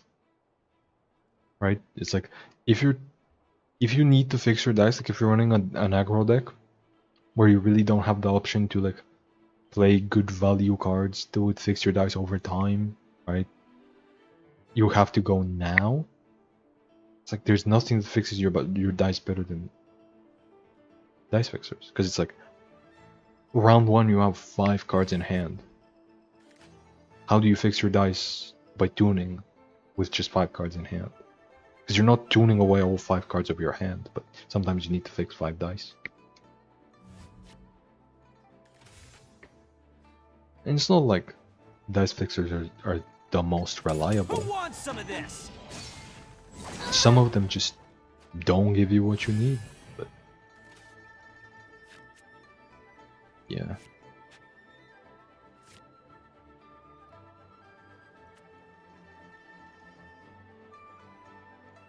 Can they please hit me? Can they please hit me? There we go. So that gives me another stack, brings me up to 2, which is gonna discount my normal attack. Draw me a card because of my weapon.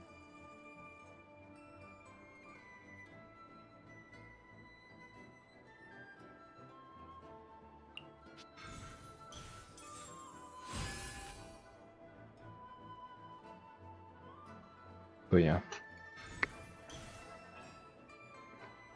Funnily enough, I go over I talk about created cards in today's video, which is not from a stream. Like I recorded it today. But yeah, I was talking about like how created cards are just so good for whale because it's a lot of cards. But it's like for 2 dice, or like up to like 5 dice, Serene can give you like 9 cards or something. And like that's ridiculous. But it's like you're paying a bunch of dice for those cards. Like at the very least you're paying 2. And 2 is a lot to be paying for dice fixing, because you don't want to be paying your dice. If you're fixing them, you don't want to be paying them. If you've got ways to pay your dice, then just do that. Like, do you see what I have going on right now? This is not fixable by tuning. Shadows of fate. Thankfully, I'm gonna be mainly normal attacking, but did you have to discard that? I will protect you. But yeah, I can't even go on Mavuika because she caused Pyro, and there's no Pyro here.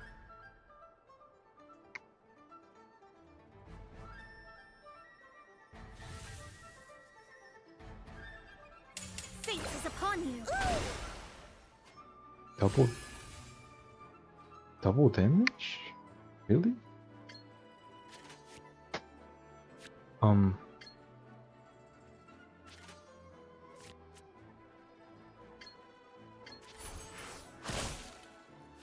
Who are you using it on?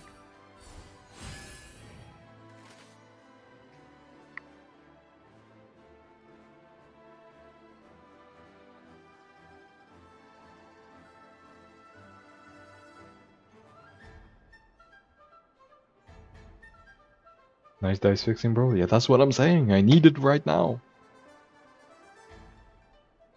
Like, see how I had it early and I had the dice I needed? But now I don't have it in my hand and I don't have the dice I need. The game just hates me. That is the simple truth. The game hates me.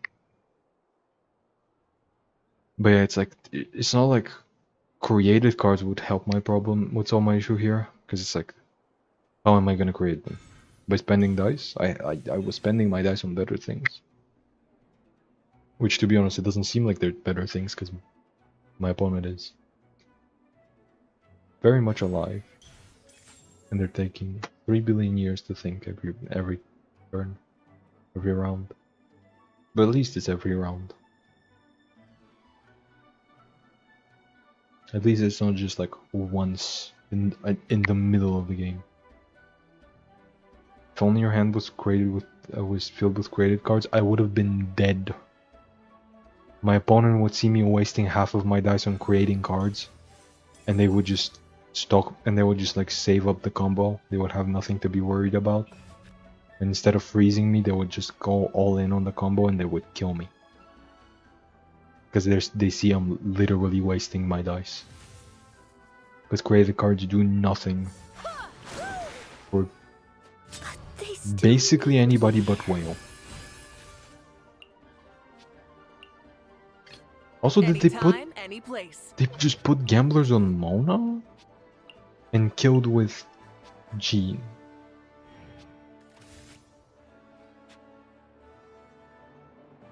That is questionable behavior.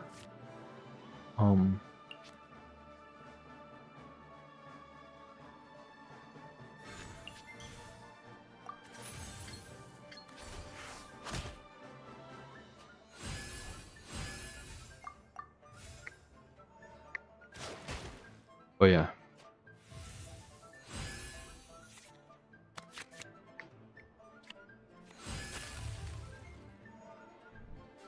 It's like created cards are great at creating cards. But that's it. Created card, like Mamere, you could make an argument for because she costs 0, so by round 3 she's gonna give you 3 cards that you could tune. Which is not a good rate, given that Toss Up can fix like probably all of your dice. Like at most likely Toss Up is gonna fix at least like 3 dice immediately. But yeah, at least Mamere is kind of relevant. But yeah, it's like there's nobody really creates cards that actually would help you fix dice. Is this our fate? Fate reference, holy shit. Attaboy!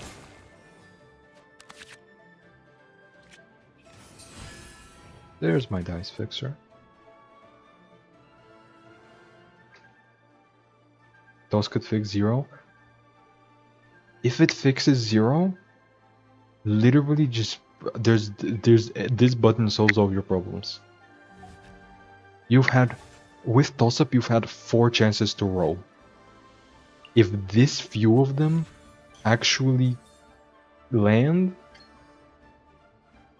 I fear the game just hates you. Just give up. It's not gonna get better. Also, they should just freeze me. I don't know what they're waiting for, but Eula Burst just kind of kills me. Because she has Wolf's Crystal, right? It does. Like, Eula Burst just kills me. But yeah. It's like, you know what is guaranteed to fix at least 2? There you go. Bestest fixes 2 if you want consistency. I've had very bad experiences with reroll cards. So then run bestest.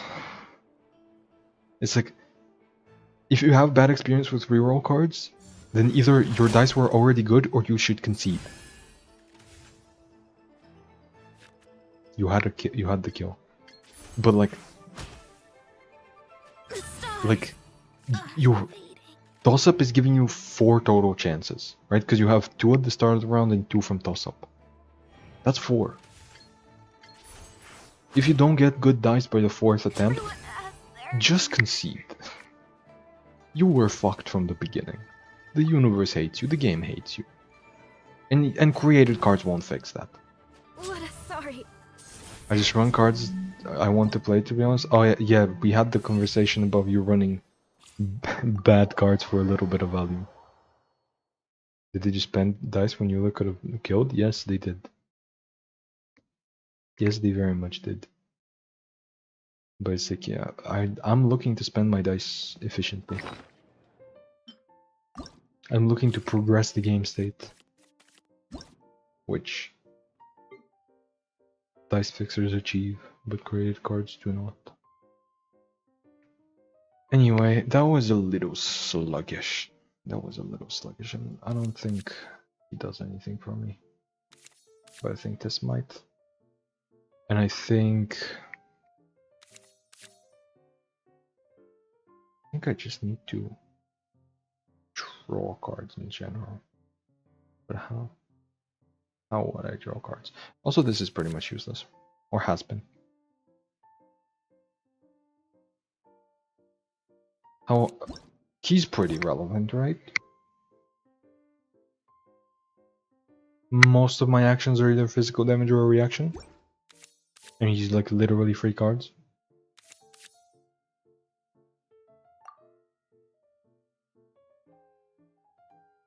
Yeah. Yeah, I like that. Anybody here? Knock knock? No. If my dice are that bad, I'm just doing borrowing assault that turn. So that is 6 dice for 4 cards. That is 6 dice for 4 cards. You could pay.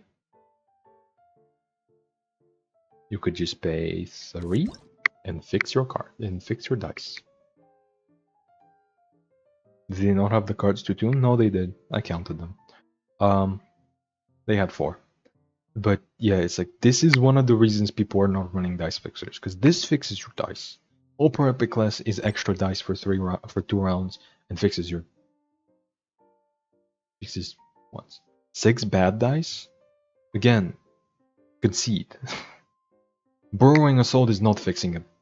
That. For 4 cards and 4 shields? Oh yeah, you're also running the other bad cards. Okay. You're also running graded cards, yeah. I forgot about that. But like... Okay, you have 6 bad dice. So then you can't play this. Because you have 6 bad dice. If you have 2 dice of the same element, then you might as well tune the 3rd one. It's literally just better. I run that in my discard decks. The ghost shells are created.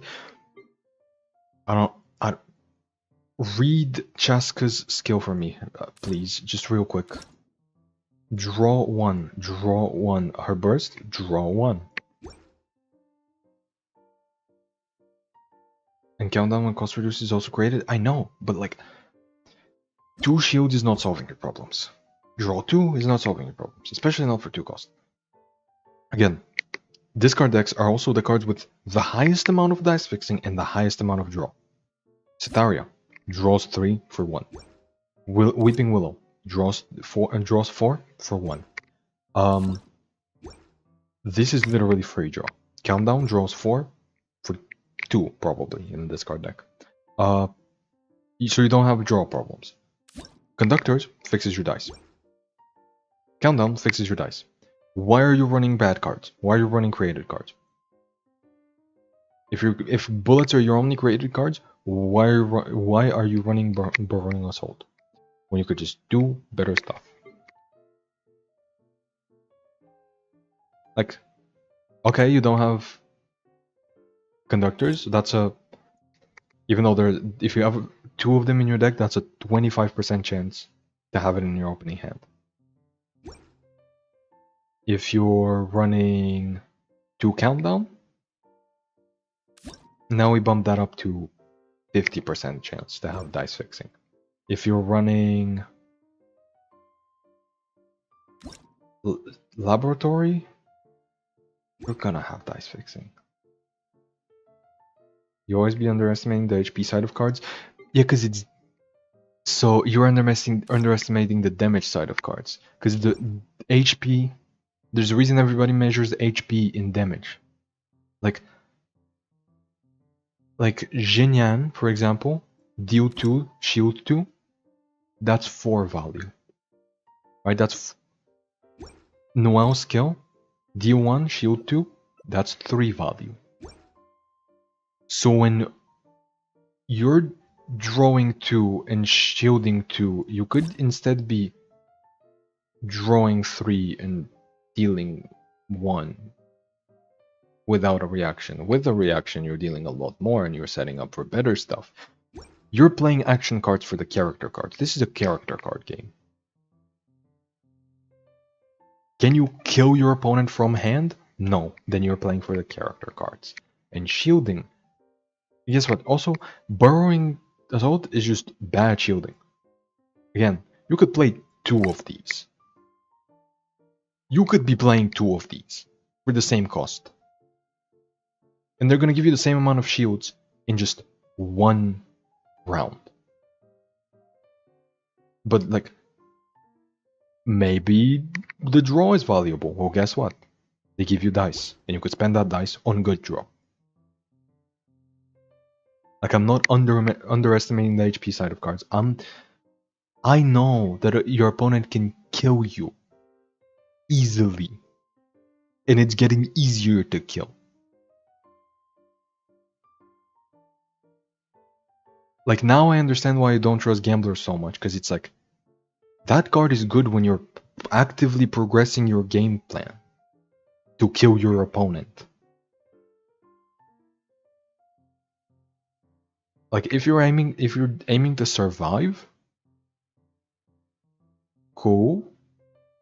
Get better survivability. Because there's better survivability out there. You just don't half half-ass it. A lot of these cards are just half and half. It's like Burrowing Assault. Mediocre draw and mediocre shielding. Why not just run good draw and good shielding? Like 2 separate cards that do the things better, and then just get, and then because your draw is better, you're gonna find the others better. Like, there's no point of running the mediocre cards just because they seem like better value. Like, Paimon's great value, right? Paimon is a +1. Apep also likes Burrowing Assault. Apep does not like Burrowing Assault. Like, the only actually competitively viable Apep decks can barely afford the dice. They barely have enough dice as is. They're struggling for draw because they use their dice too efficiently almost. It's like if you are borrowing assault, if you're using borrowing assault in APEP, then like you're giving your opponent just free time. Like APEP wants to be pressuring you while getting stuff done. Let me find the most recent weekly top with APEP, which turns out hasn't been in a while. So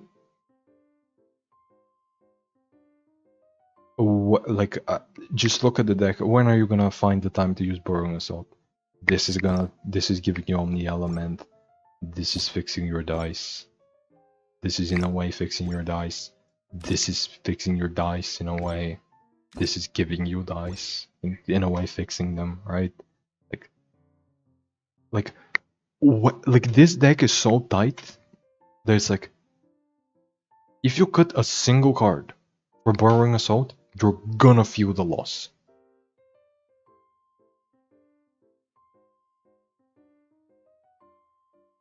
Because it's like,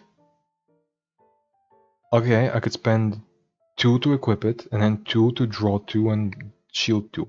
Or alternatively, I could spend 2 to draw 4 over time. I'm getting the same amount of draw for 3 times less cost. Yes, I'm not getting 4 shields, but guess what? I can spend 4 dice on a lot better than 4 shields. In fact, I'm almost getting that value off of just Puff Pups alone. I'm getting more than that off of Hot Spring O'Clock. Just spend your dice more efficiently. Like, there's no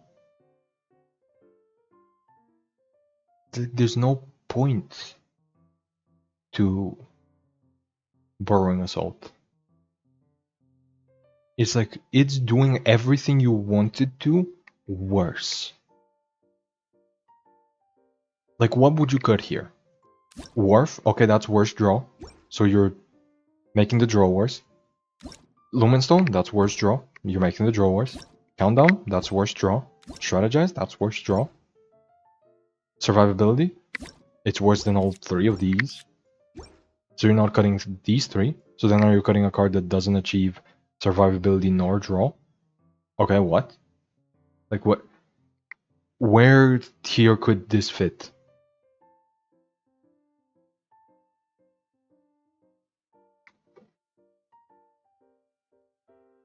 Because like this is probably the best APEP list we've got. Or it might be like 2 or 3 cards off, but it's not like Burrowing Assault 1 or 3 cards, 1 to 3 cards off. Like it's more like maybe you run 1 Liben for 1 something else. Maybe you run like 1 changing shift. No, you don't run changing shifts. That's a bad idea. Maybe you run 1 quick swap or something. Even though you already have quick swaps. Actually, this is before this card, so you're gonna fit this card in for sure. Like, but it's like over what? Like even right now, looking at this deck, where am I fitting this card? It's like that. This is 10 times better draw than Burrowing Assault because it's literally free. But I still don't really have a spot for it. Like maybe over Wharf? Fundamental disagreement. Your cut strategize is the best card in the entire game. Do not even dare to suggest cutting strat.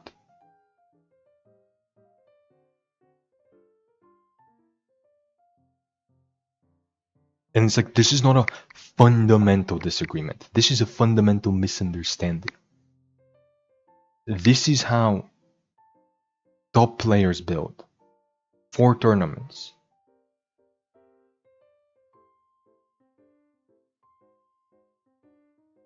Which is not to say your strategy can't work.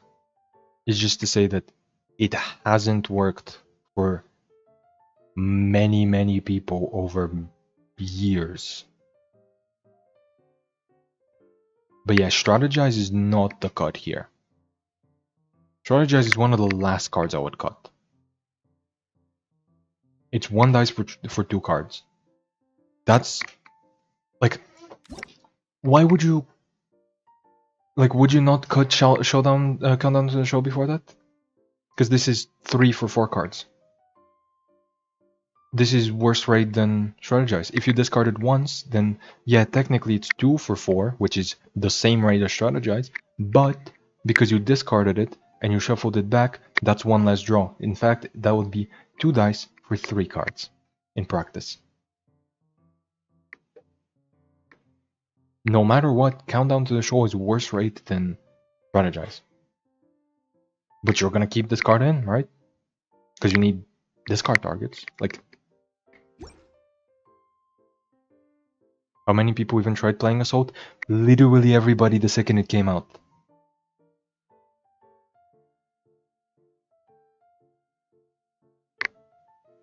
That's what we do with every card. Except for, like, obviously terrible ones. Like, this patch, we're not even... I don't think anybody's even... well, some people memed with it, like, in theory crafting, but it's like, nobody's gonna even try this card. Because you can just read it and be like, yep, this is terrible. This is just terrible. Like, it's not even arguably good. How long ago was that? Multiple patches ago?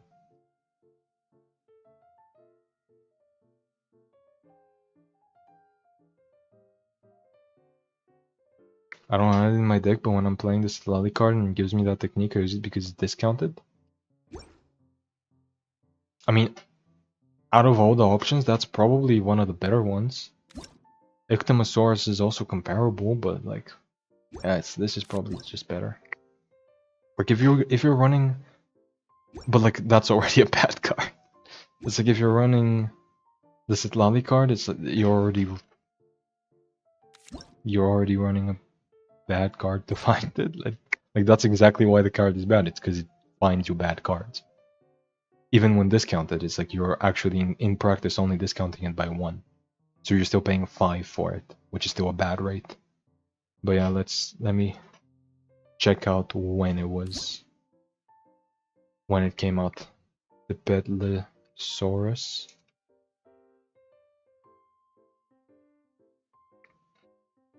Card, I have to specify card.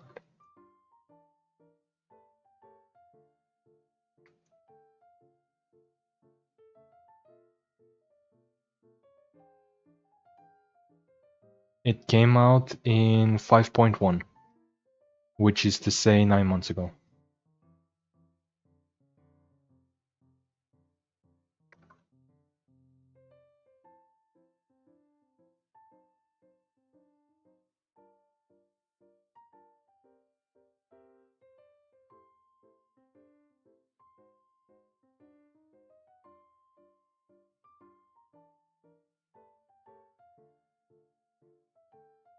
Okay, so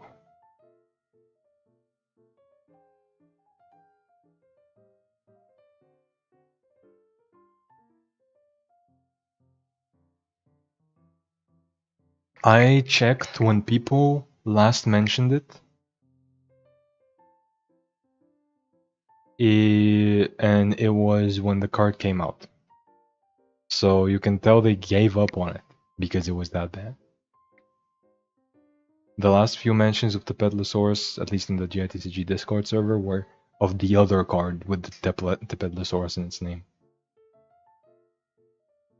Or like asking verification about how this works with Siege 1. Not because it's good, but because they're just questioning. Also, passing turn and not paying the 6 dice all in one round also holds value? It does not. Because then you could be... But because then you're paying 2 and doing nothing. You know what you could do with 2? If you know what card you use for 2 and then pass?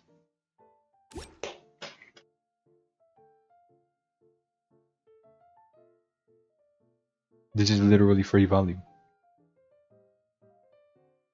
Like, you just pay 2 and then you pass. You want shields by paying 2 and passing? There you go. Like... And guess what? Most decks are designed to not pass on this. 2 skills into 1 assault or 1 skill. Play equipped and assault.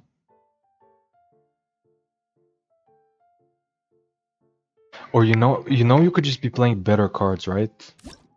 Like this is the example. This is the perfect. Like you suggested you cut strat. One strat is 2 cards. Then you play another strat, that's another 2 cards. Boom, that's as much draw as the Petlosaurus in 1/3 of the dice. You get the full value except the shields. To be fair, you don't get the shields. But guess what? Since you said you're equipping at the end of the round and you're not using it, then that means you're getting the shield value later, right? You know what you could do by actually having better card draw? You could just start off the next round with better value survivability wise.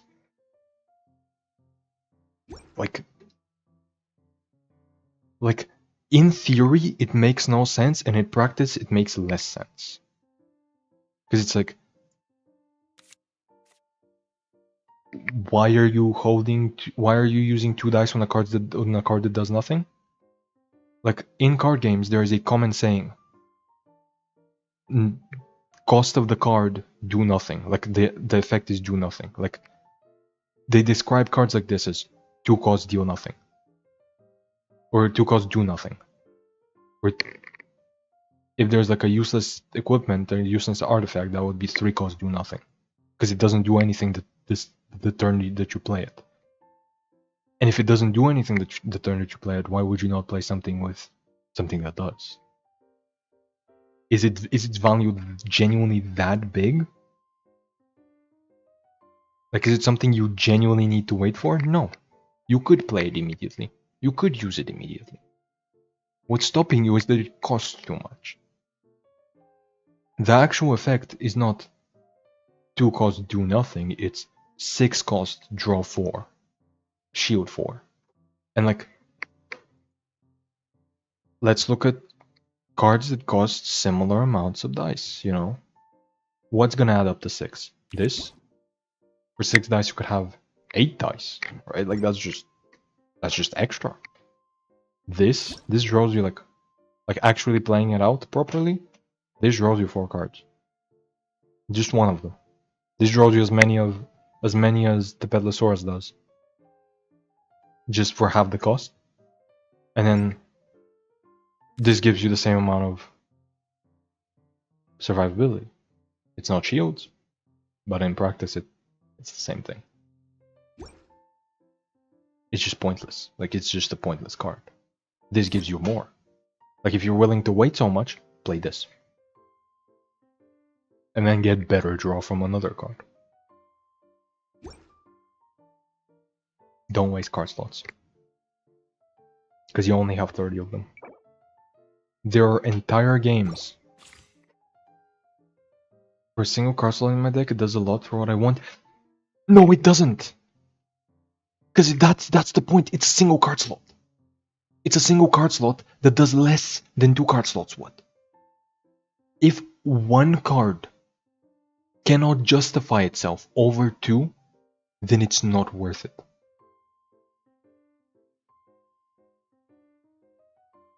A turn pass option with shield and draw, it has 3 uses in 1 card. Okay, so first of all, passing, equipping it in passing is not a use. That is a requirement. That is a down payment. You are paying a loan on that card. Second of all, Draw and shield? Yeah, 2 uses. However, are they better? You could literally play 2 strat and 3 cost tenacity and it would give you the same value. Correct? Well, technically it's wrong, because 2 strategize is only 2 plus 1s. Right?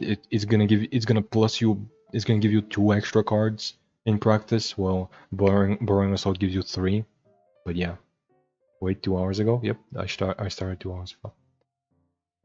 People be trying to get me to kill for a fast swap.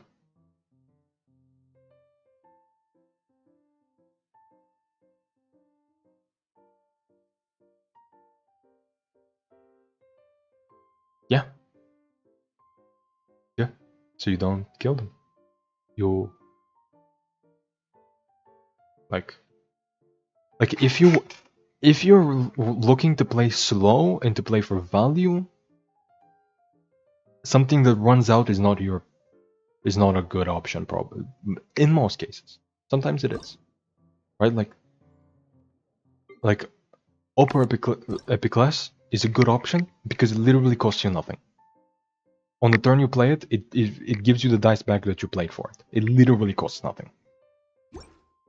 Chef Mao does not run out.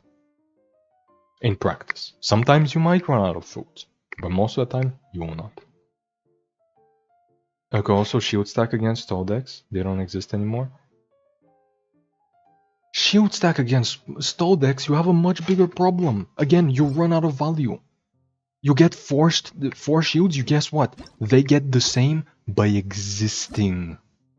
They get the same by existing. That's their whole point. You don't shield stack against them. You try to kill them before they can get to that point. Before they can get to the point where they have more value than you. Because when they do, they have more dice than you, they have more card draw than you, they have more survivability than you, and they have, at worst, the same amount of damage. So you kill them before that. Their whole point is to survive. So if they do survive, you're fucked. Why are you trying to shield against them? Like if you're running the Stone Mirror, I get it. But I don't get it on an equipment, on a Tepetlosaurus. I get it equipping a Millilith. I get it equipping a weapon. So that you could outvalue them. So that you could start before them.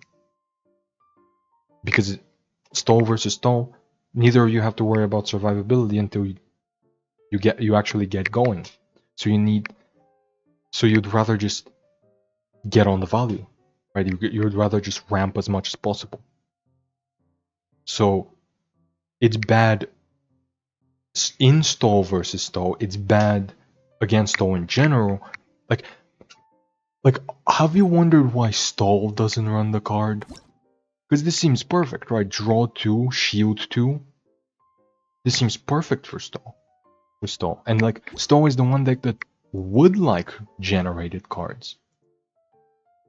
Because like literally, a lot of stall decks run a one-off treasure hunt. A lot of them may run Aramite Tea Time if possible, just because it gives you a lot of cards that may be usable. Like a lot of stall decks actually do have a created card more often than not, because they take their sweet time playing out their cards, and they would love shields. They would love draw. So why don't they play it? My APEP deck when facing slower decks has gotten shield 6 shield with tenacity, assault, and Gator Grow shield. Then wait for super APEP. Wait. That's exactly it. Wait for super APEP. Super APEP kills the slower deck. You deal 5 damage per. In order to kill them, that's 6 attacks. You just need 6 attacks. And guess what gets you there faster? Better draw. Like, this is exactly what I was showing you. Do I still have it copied? Do I still have it copied? I do. Like, this is what I was showing you. This deck can a lot of the time kill like 2 characters before they even get to super IPEP, and when they do get it, and they do get to it, like round 3, really reliably, like at the latest. Because look at how much draw there is. And look at how much discard there is, how much extra dice. Like all they do is get the APEP, do a bunch of skills, like do a Yai skill, do a bunch of reactions, do a bunch of summons, activate the summons, just go as quick as possible, and then Apep finishes the game without your opponent even having the chance to respond. That's the point. Apep is stronger when you get it earlier. Because guess what? Burrowing Assault is 2 shields to draw, right? And I said how everything's measured in damage, right? Because the shields prevent 2 damage. So in practice, it's like getting 2 damage yourself, right? Just in the opposite direction. What's the passive again? Oh yeah, it's 3 damage. So just getting it quicker is better. And the draw, and so you'd rather run good draw, which Burrowing Assault is not. You're not. The 4 shields are not worth it when you're comparing them with infinite 3 damage. I really only run Assault in mid-range discard decks? Oh, you mean the ones that needed the least? You mean Whale? You mean Whale? Because that's the only mid-range discard deck. Apep is aggro. Apep is aggro all the way.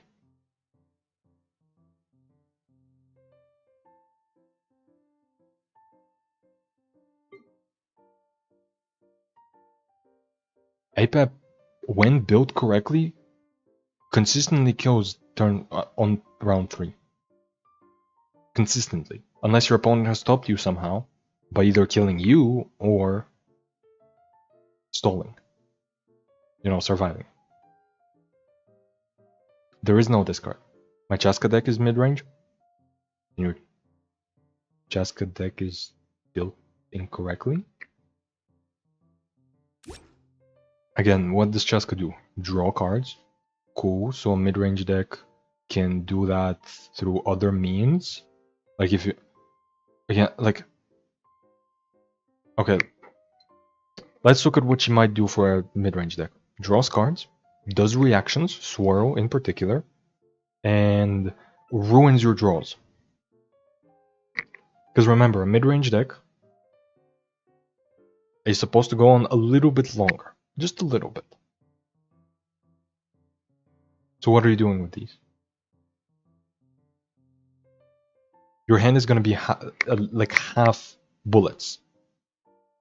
What are you doing with them? In a mid-range deck? Are you discarding them as quick as possible, or are you discarding them the second they come out? Then that's an aggro deck. That's an aggro deck that just fails to kill. If your whole goal is to do something as quickly as possible, but it takes you long, that's a bad aggro deck. That's not a mid-range deck. A mid-range deck is something like the old school Oceanid decks, you know? Where it's like, they kill you, where it's like, they can kill you fast. But they just rather take it slow just to secure the win. You know, it's like they have a higher chance to win if they just take it slow. Chaska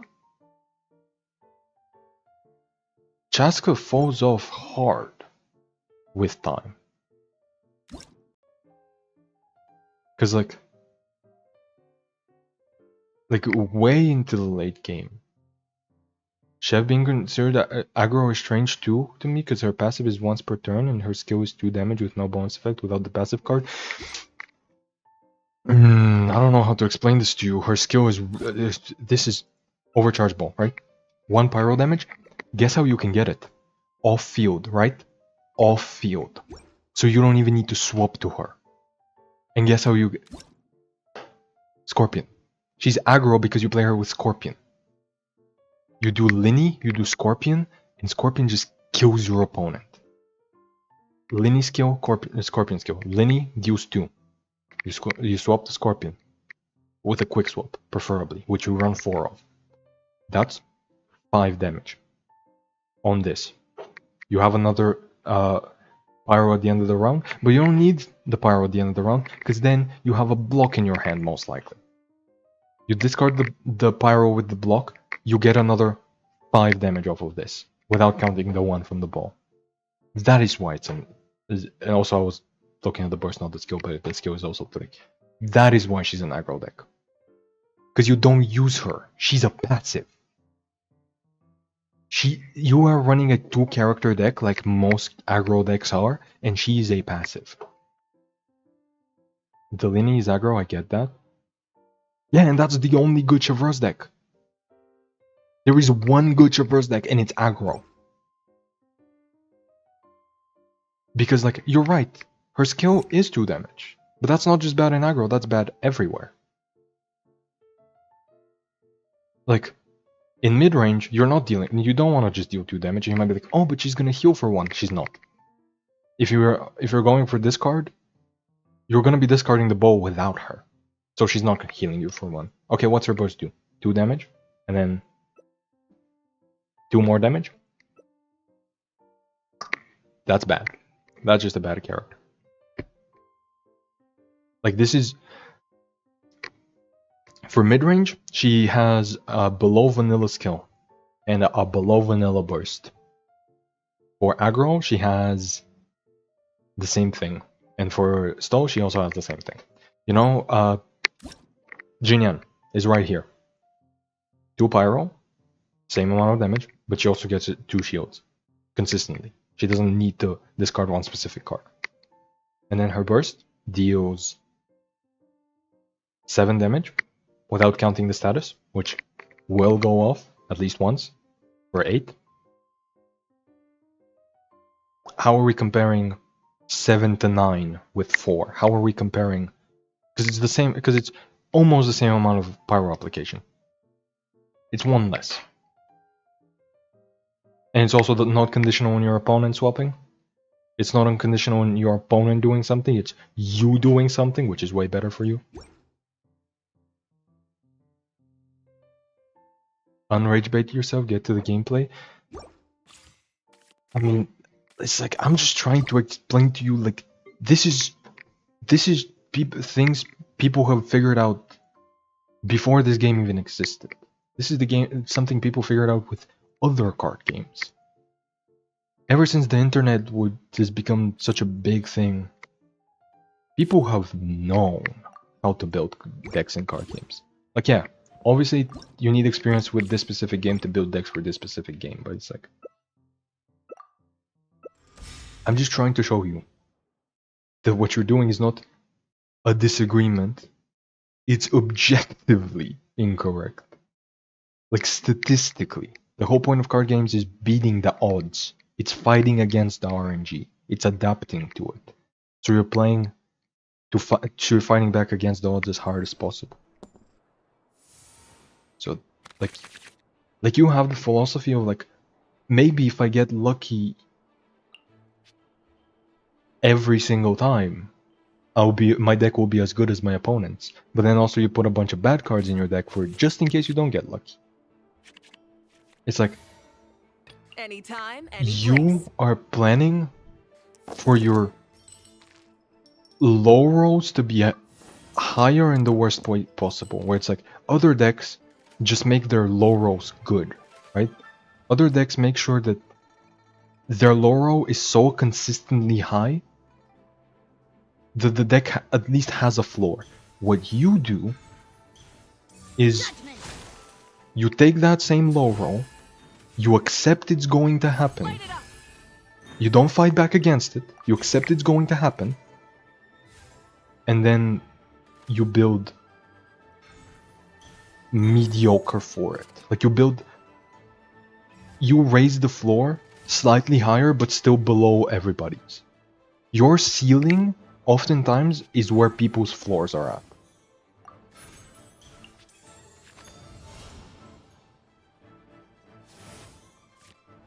This is gonna... Okay, yeah, I don't need extra dice. Like, I'm just trying to explain basic... Like, card games 101, basically.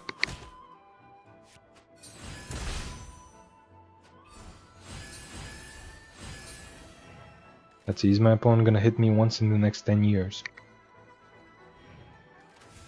Also, I just realized it's Rosaria Moalani. They're going for, like, the biggest hit ever, but for some reason they also have Setos.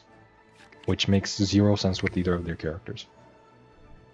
Actually, no, it makes sense with Moalani. He has a swap. That's the sense. You pay more for swapping. If you could turn that into a low tier god speech, except I'm not toxic. Like I'm trying to explain for your sake. Like I'm trying to help here. I'm not doing semi-educational videos for no reason. Like there's a reason I explain what the decks do in the intros, and I explain through some, and I like explain some of my plays, because it's like As a good knight should. I know there's people watching who don't understand these concepts about card games that I have learned over time, and I am explaining to them. That's the whole point of the channel. I am trying to be helpful, but you're actively trying to ruin your decks. Which, like, you could, you know, like, I guess I shouldn't stop you from ruining your decks, just in case I ever come across you. It would be better for me if you ruin them, but I would rather you don't. No one fights alone.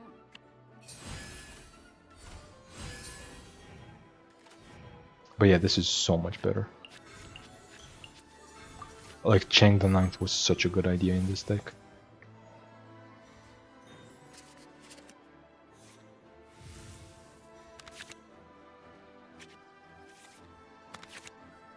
Oh yeah.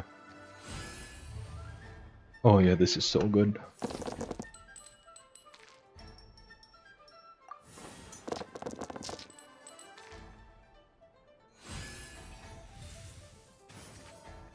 But yeah, it's like your logic applies to like limited or like limited formats in card games, which is when you're like, Judgment. in case you're not familiar, which I'm not sure if you are. Oh, the Legend of Vanessa actually sucks because it's a discard target, yeah. But just in case you're not familiar with what limited is, it's opening like a box or a certain amount of booster packs of a card, right? Of a pack or of a game, right? You open a certain amount of booster packs or boxes, and then you play with, and then you pick out certain ones from them, and you play with those.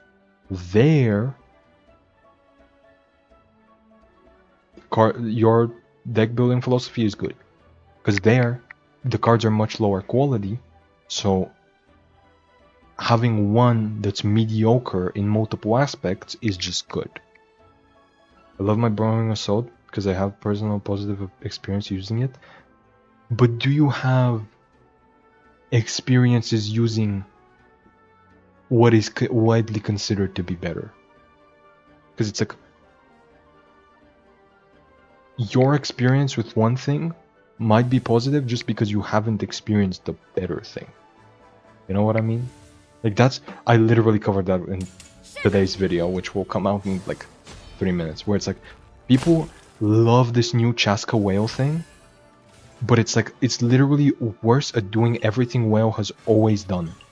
It's like I get why you would love whale, but this whale is just straight up less health, less damage, less everything, right? It's literally whale if it was worse. But people love it just because it's the new character and it's the discard character with the discard card. Even though whale is not really a discard card, you know? It's like they have positive experience with the new whale Chaska decks, but they don't realize the old whale decks were just 10 times better. So yeah. The sun sets. It's like, wow, it's so fun to gain so much health, and then they realize they're not gaining as much health as they could be. My logic is built by my personal experience. What? That's not logic. Logic is not built by experience.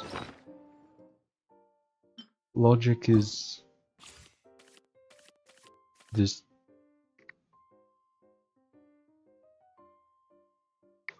What? If a statement is true, it is true regardless of experience.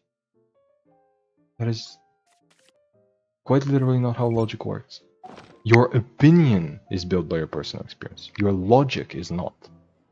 Because if your logic is built by experience, then your logic is flawed. Because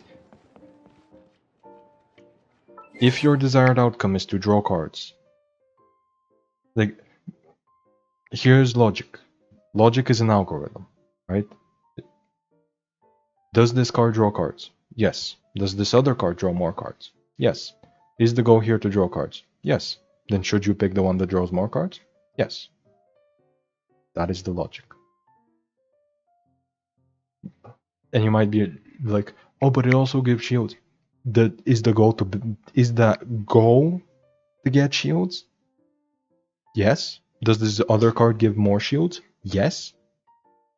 Then play the one that gives more shields. If shields are not the goal of the deck, don't play the shield card. If they are, play the better shield card. That is all forms of knowledge or experience. Yes, shared experience. Shared. But not experience. I mean, it is technically experience, but it is theory. It is built by theory, not hypothesis, theory. It is tested. It is not built proven shared experience. Exactly. It is like knowledge is objective truth. Opinion is subjective truth, because something may be true to your life, right? But if it is only true to you, then it is opinion. You cannot gain knowledge without experience? What? Do you think I've tested how gravity works? Down to the fucking number? No. But other people have. Over hundreds of years. And if I asked them to prove their theory, if I looked it up, how people prove their theory, it tracks. I don't need to experience it. And if you're saying that reading about it is experiencing it, then yes, go read about deck building theory, because it's theory. It's not hypothesis. It's theory. There are actually people who do the math, like actual math, like likelihoods that you draw a card, that you find a card, like how much resources you have to spend on a thing. Like there are deck simulators, even for physical card games when you're building a deck. Like legitimately, if I find a deck right now on Yu-Gi-Oh! Pro Deck, I can boot up a card simulator in the same website to test out how likely I am to like open the line presented by the creator of the deck, to see if what they are saying is true. Because people do not play around with variance here. People push against the variance. You might have a good experience being an alcoholic, but it's proven knowledge that it's bad for you. You wouldn't say it's logic to say alcohol is good for you just because you have a good experience with it. Yeah. Be fair, every time you jump or throw something, you test gravity. Do I test it by the number? Also, I test gravity, not relativity. Do I know how relativity works? No. But somebody does. His name is Albert Einstein. He figured it out long ago. That it's not actually gravity, it's relativity, technically. Which is also, like gravity is, you know, gravity is a part of that whole scheme. Gravity is a different thing affected by relativity, but it's like, I wouldn't know the difference between relativity and gravity, even if I tried to test it myself by jumping or throwing. I would need way more complicated tests that people have done. Another thing is like, how would I know if a snake is venomous? Should I go test it? Should I go test it? Or should I trust the experts? And when I see a snake that is as described in a textbook, should I run? Because I feel like I should run. Or I should do whatever they tell me because they are more experienced. They've seen people get poisoned. I haven't. I'm not gonna test it. It's like, I don't feel like I need to experience a bullet wound to know that bullets hurt, you know? I don't even need to see it. If somebody tells me that something can kill me, it probably can kill me. You know what I mean? Like if a weapon, if I see something that looks, if somebody tells me about something that looks like a weapon, sounds like a weapon, and is described as a weapon, and they say it can kill you, it can probably kill me. But I'm not gonna test it. You might have a good experience, but also the alcoholic thing is exactly it. Like, I have a classmate who eats sweet all day. It's like it's exactly like he eats sweets all day, and every time we point it out, or like we like every time we say like that might be too many, he's like, no, my grandpa actually drank and smoked and ate a lot of desserts, and he lived to like 90 something. It's like, okay, cool. Do you know how many people died? Like 20 because of all three of those things, especially combined. It's like your dad is not. There's a reason it's a median or an average, but most of the time a median. Main, I hate Yu-Gi-Oh because people talk too much about meta when it's clear the devs are just releasing blatantly overpowered cards for profit and taking the game seriously, just getting scammed. If you're having fun, it's not getting scammed. If you're having fun, it's not. If you're willing to, like, if you're not willing to pay the price, don't pay the price. Do you know how many people are playing old Yu-Gi-Oh, like a format from 2010 with 2010 cards that cost like literally $10 for like a whole, for like the best deck in the format at most. $10 at most. If we're being generous. They're not having fun. I play Yu-Gi-Oh and I'm having fun. Also, there's multiple ways to play Yu-Gi-Oh, but it's not just physical. There's digital. I play Yu-Gi-Oh and I'm having fun. And also, it's like, is this not the same with Genius Invocation? I can tell you right now, Setlali is blatant Lila power creep. Blatant Lila power creep. And the whole point of the TCG is to keep players like us coming back to this game so that one day we might be reminded of like the main game, we might see a character we like, we come back and we might spend money on it. That's it. The reason the card game is supported is because there is a player base that is willing to come back for the card game, stay for the card game, and then pay money on the real game.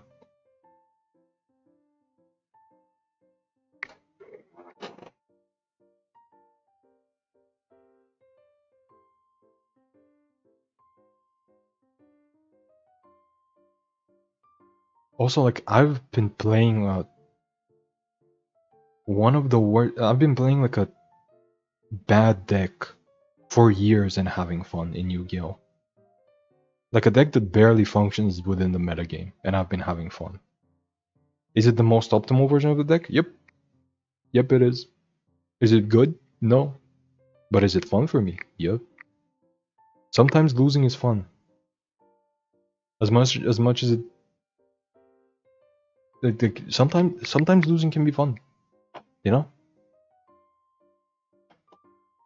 And it's like my deck recently got support. Or is literally about to get support, I think. Yeah. I played Vendreads. Fair enough. Yeah, that's it. But it's like, were you having fun? Because if you weren't having fun, then I could understand.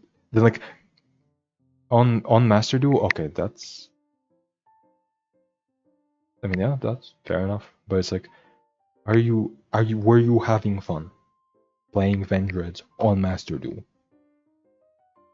Because I've been playing Dragon Maid for years, physically,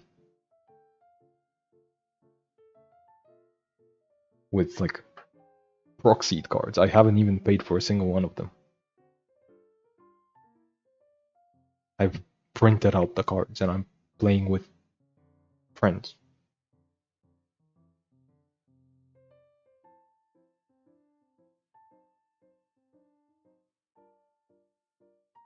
But like, yeah, were you having fun playing Vendreads on Master Duel? Because if so, guess what? You're gonna have fun playing Vendreads in the TCG as well. And guess how much they cost? Literally fucking nothing. Like, let me look up a competitive Vendreads list right now.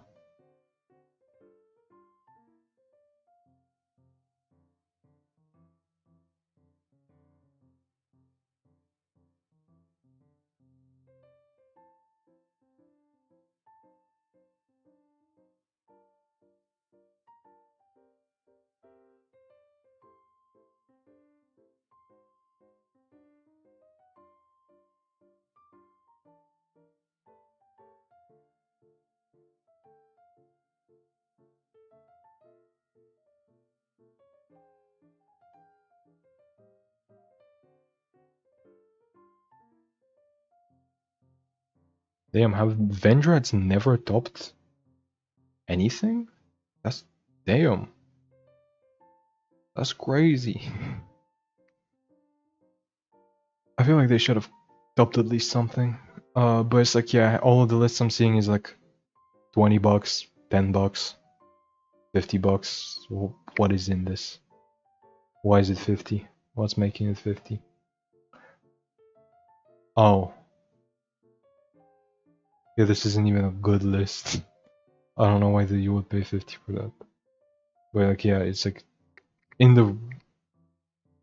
Yeah. Wasn't until even the gold player decks got power creep that our gold players started using the modern decks. Gold players have been using the same deck since forever. They're using the pre-built decks. Like most of them are just playing branded or like Fallen of Albas, or like they're the same thing. But yeah, they're playing like the pre-con Blue Eyes. Oh, and they bend grass looks greener. It's back to 1. They're really bad against even 1 negate. Yeah, I know. I play Dragon Maid. If I get my normal summon Ash Blossomed, I lose the game. That's why it's getting new support.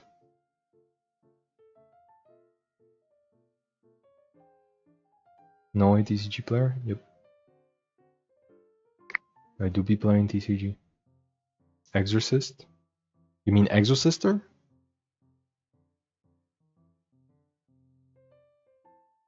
Or do you mean... What do you mean by Exorcist? Am I missing something? Is there a card called that I'm forgetting about?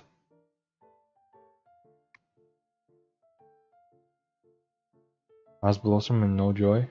Yeah. Also, Exorcister is...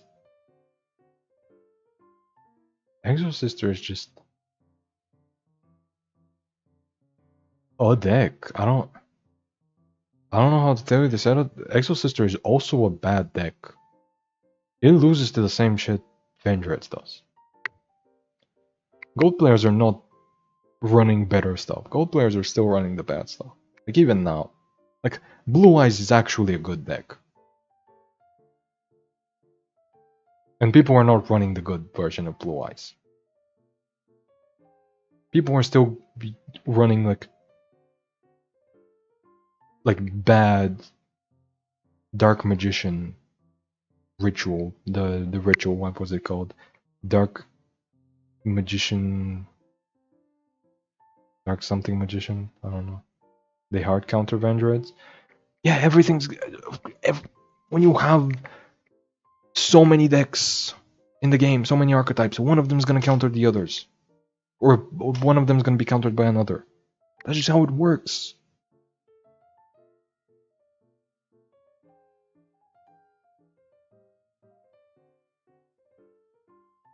It's like, what are you expecting? Your deck to win against everything?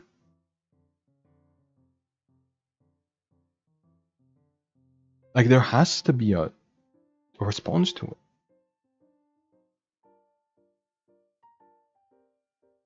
Like, you can complain that while playing GITCG, and there's hard counters here. There's hard counters here.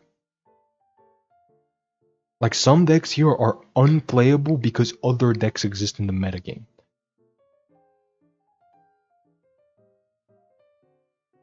I would not even dare to touch Emily if there's a single cleanse in the metagame.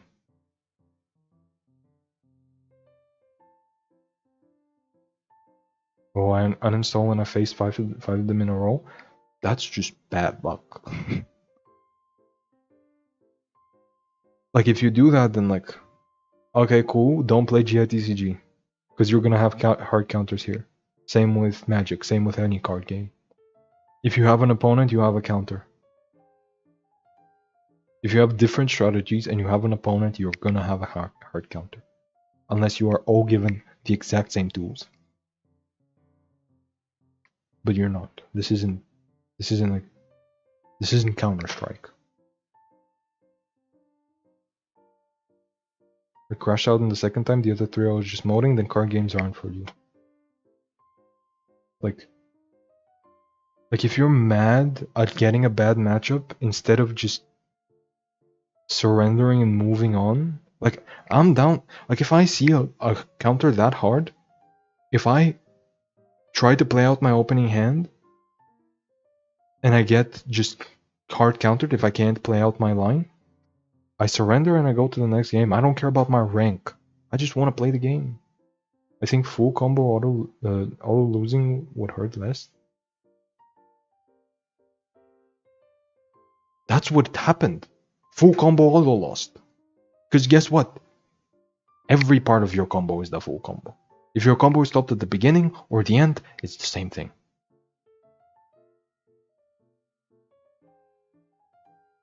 It was not just bad matchup. That's exactly what you said it was. They hard counter Vendreads. And you lose on the start of your combo. Like, they stopped the beginning, they stopped your combo.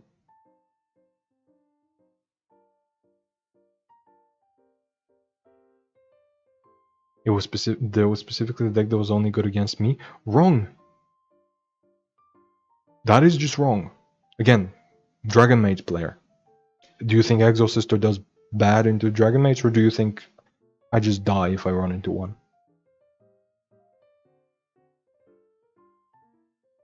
What do you think any graveyard deck would run it? Like, graveyard decks against graveyard hate.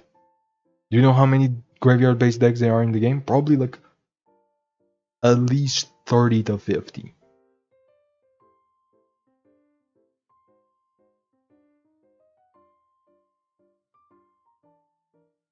I mean, that was pissing me off. Okay, cool. Stop playing any competitive game where your opponent could have a direct counter to your strategy. Do not play card games. Do not play fighting games. Do not play anything strategic. Do not play anything that involves strategy, because your opponent will have the strategy that is opposite to you. Alright, your Jagger's in the graveyard? Yes. Most things are in the graveyard. Look at modern combo decks. Or modern decks in general.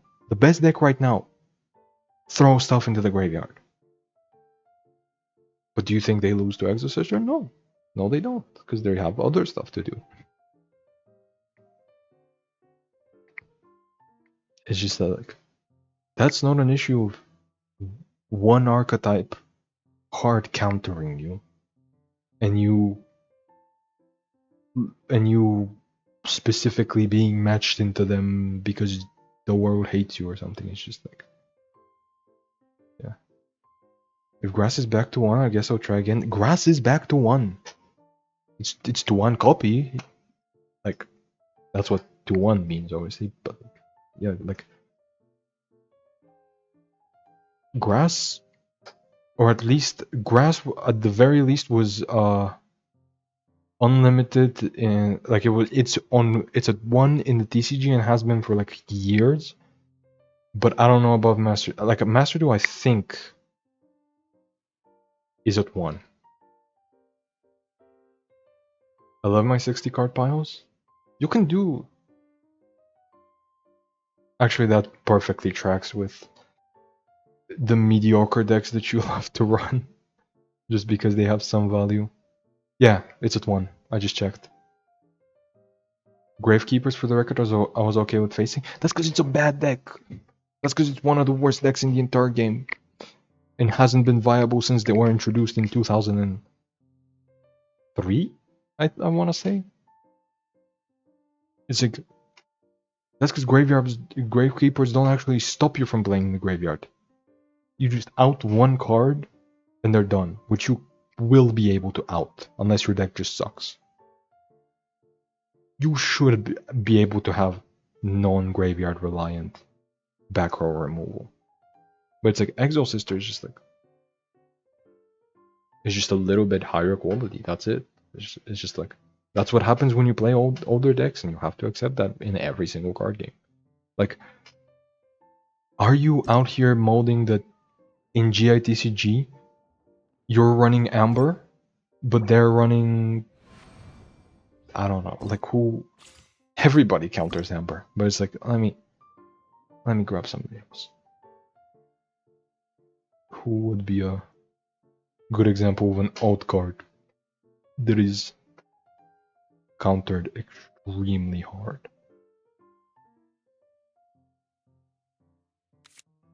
I don't even see alt cards. And I guess there's, I mean, most of these are just like run a good deck and you win. Like Diona, you just run a good deck and win against her. Ganyu, you just win a good deck and win against her. But it's like, not star.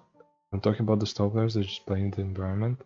Not star, I mean floodgate players. Yeah, everybody hates floodgates. That is a completely different thing altogether. You were complaining earlier about power creep, not floodgates. I hate floodgates too.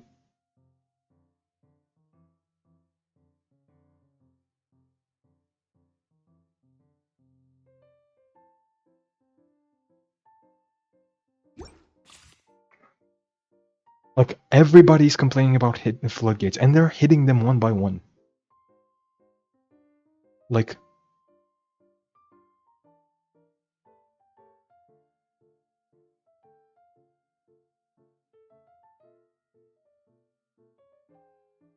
let me see the most recent ban list.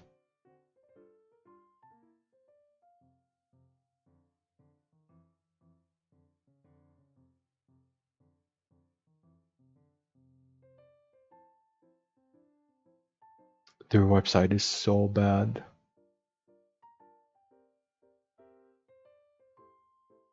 Okay,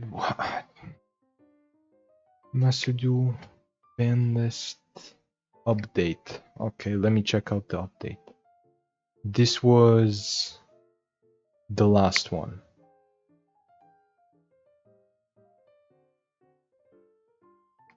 What the fuck? Why is Glow Bulb to 3? Why was it at 0? Actually, why was it at 0? Yeah. Oh, the last ban list was just like a couple of cards. Okay. Like, let me see the last time they...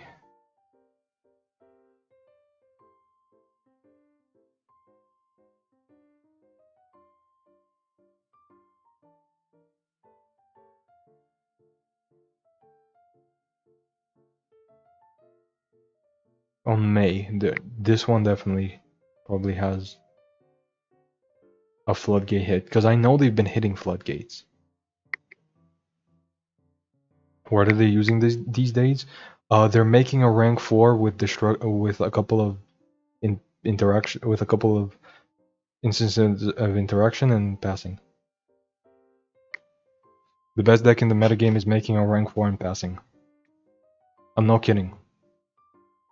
The best one. The one that is topping all of the tournaments.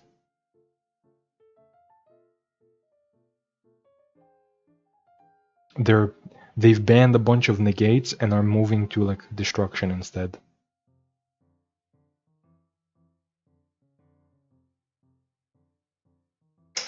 What was the name of the big guy?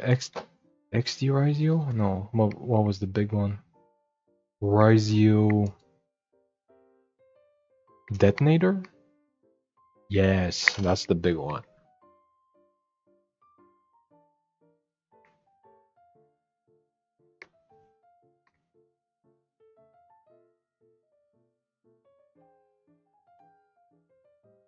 Here's the text of the end board of the big boss monster of the current best deck. When your opponent activates a card or card effect, quick effect, you can detach one material, target one card in the field, destroy it.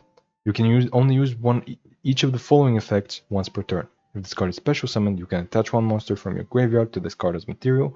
If an Xyz monster you control will be destroyed by battle or card effect, you can attach one material from this card instead. So it's just a card that can pop a card and has protection. Or good protection.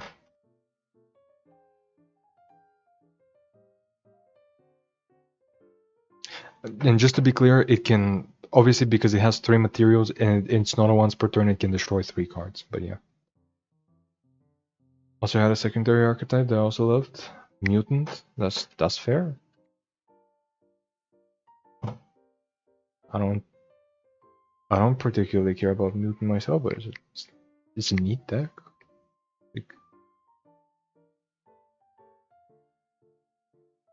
But yeah, it's like the current best deck literally ends on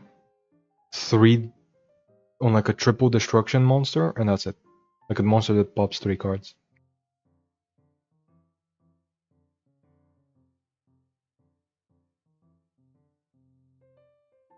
And it destroys them, it doesn't negate them. So like if you play a monster and activate its effect, if it's destroyed, you still get the effect.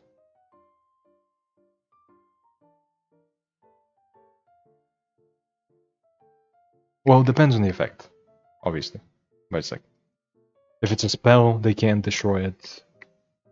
Like the point is, the best deck right now ends on a rank 4 with 3 pieces of destruction.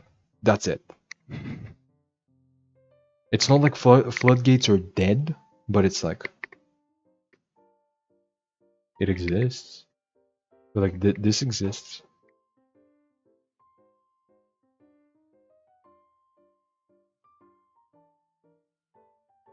What was the most recent one? Providence?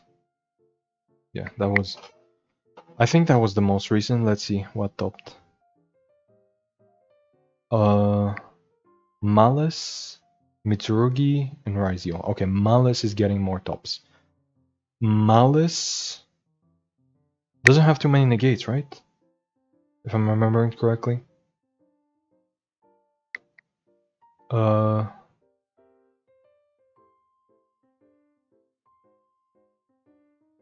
Yeah. It banishes. This one banishes, but it obviously targets. Like it targets a card, banishes it without negating. This one switches attack and defense. This one, I don't remember what all of them do. I gotta read them again. This one sets a card and draws a card. Like their big link monsters are just good value, like draw a card, get a card, pop a card.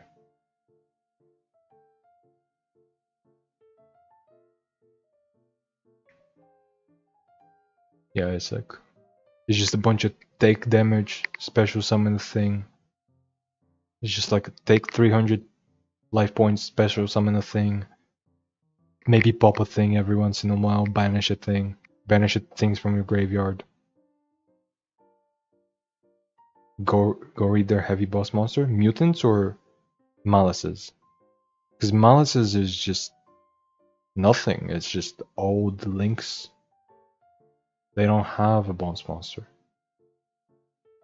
Like their biggest link, like all of their links are link 3. And all they do is just like send a couple of stuff. Mutant Synthesis and Mutant Ultimus? Okay. I genuinely don't know what they do. Let me check. This card is Fusion Summon. You can target one card on the field, destroy it. When your opponent activates a card on effect, you can activate this effect, reverse turn this place.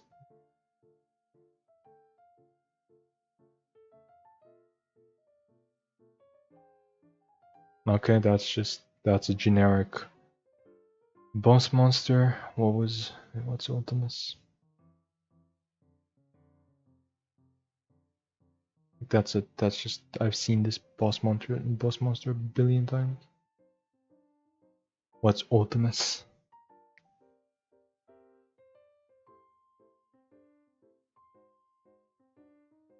You can banish a card of the same type, negate the activation. If you do banish that card, this is a lot more floodgatey than the current best decks.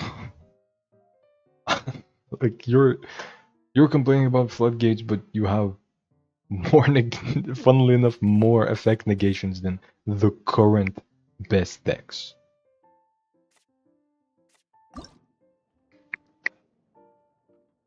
But yeah.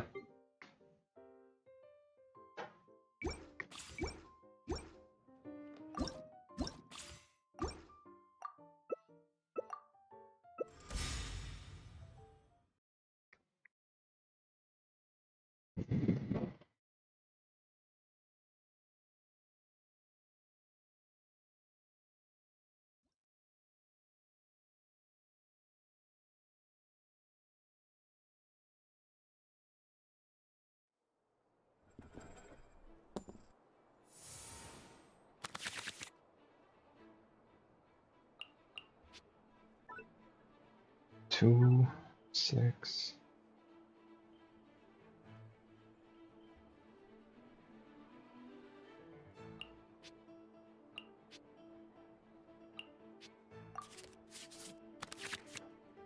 Oh my god, that's like the perfect Ready to hand. ride. We got the perfect grip over here. Let me fusion summon with my bench pile. Yeah, that's it.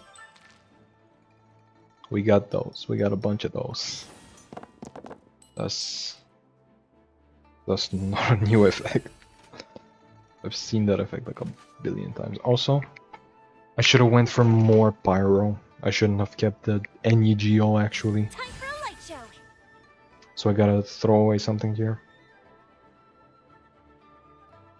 And I think it's him, right? Because it's 4. Yes, it's him. Light it up.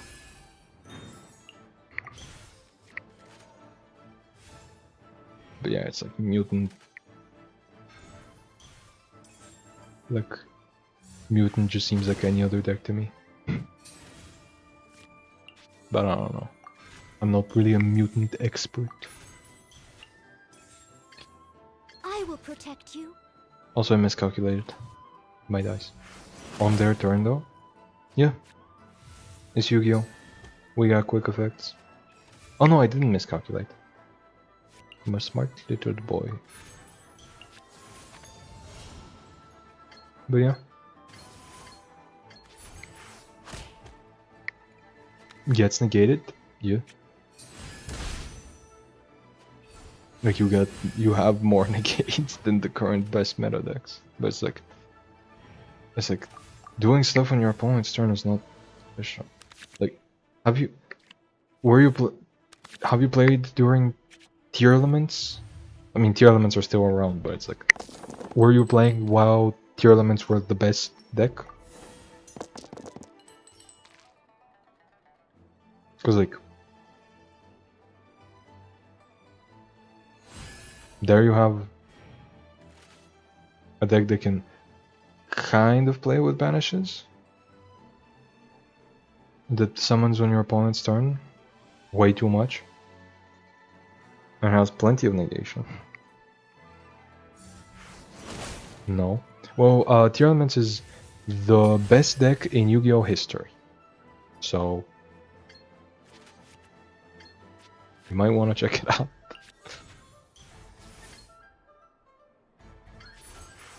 And when I say Yu-Gi-Oh! History, I mean genuinely. It is like, if it was unbanned today, it would be the best deck. I avoided the time on purpose, I know.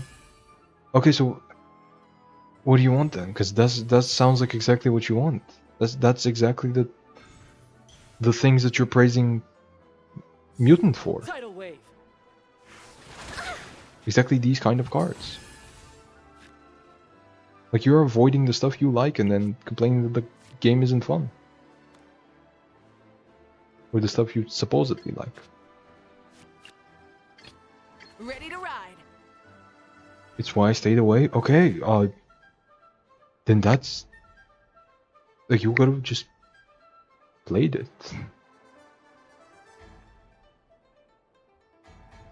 Yes, but I'm not selling my soul. See, that's your problem. It's like... everybody else Burn it down. is doing cool stuff, and I want to do the cool stuff, but I'm not selling my soul. What are you talking about? Just play the card game. Like it's meant to be played, you know, as a card game. Just play the cards. Put the cards in the bag. I am the man.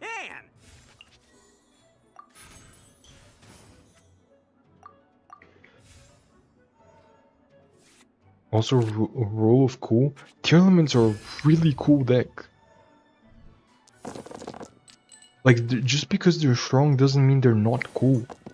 It's exactly what you wanted.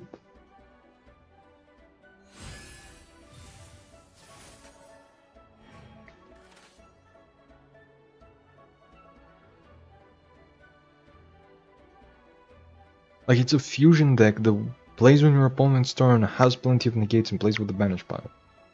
Is that not what you... Is that not cool? I mean, monster art? I don't know, I think that... Let your guard down. I think the tier elements art is plenty cool.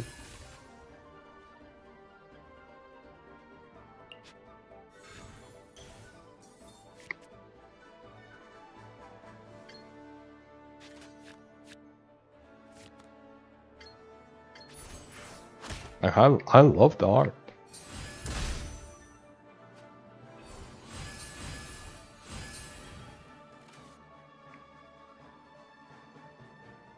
I don't take Yu-Gi-Oh! Seriously in the slightest, and don't take this game either. Seriously either. Nor Magic, nor Pokemon, nor any of them, because it's doing exactly what... Like, they do exactly what Yu-Gi-Oh! Does. This game does exactly what Yu-Gi-Oh! Does. If there's something you don't like about Yu-Gi-Oh!, you don't like it here either. It is the same thing.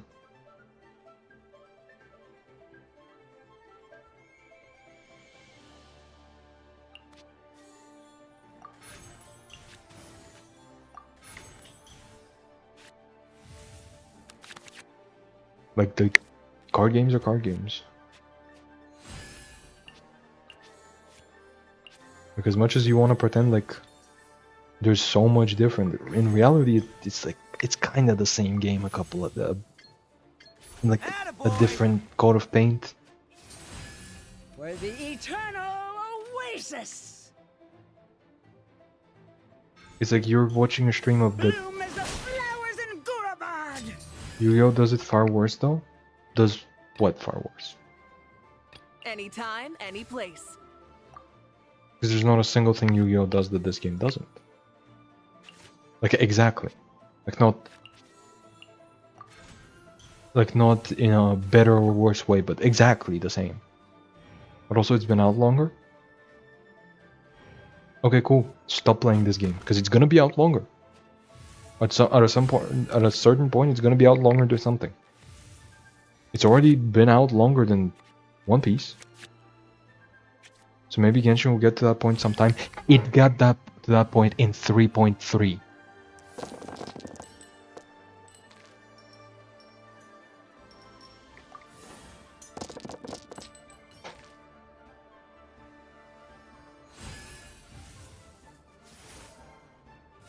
It's like if 3.3 wasn't soul shattering, then 4.3 was.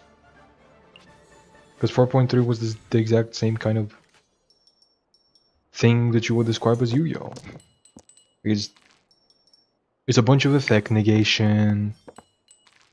Well, I'm assuming, well, no, the release of the game was 3.3.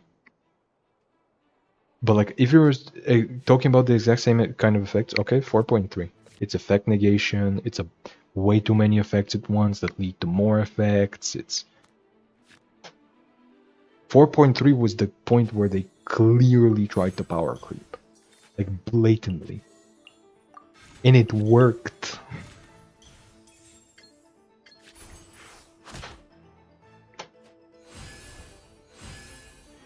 Conwell was the tier element of Genshin. Conwell was not even...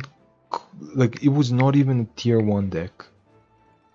Bound as one, like the 99! I will protect you. We're talking about the same game that Leave it up to me. that had Yelano TK in it. Eternal Oasis!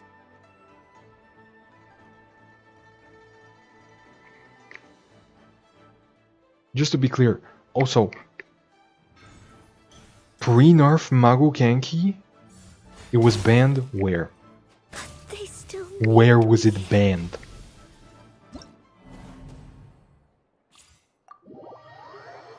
Because you know what else was banned? MMEC.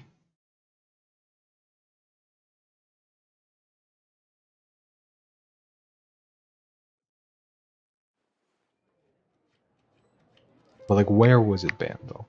Because it's like...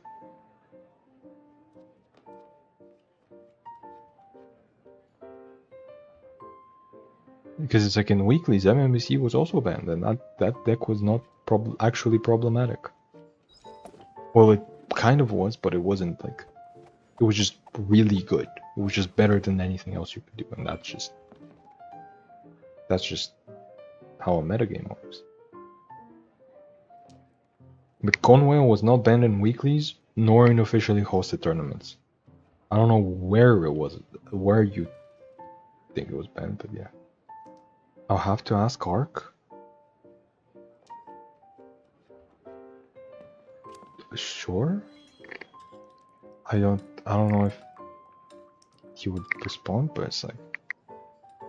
I mean, you can probably look it up in the JTCG Discord. Just Conwell ban. Let's see, does anybody...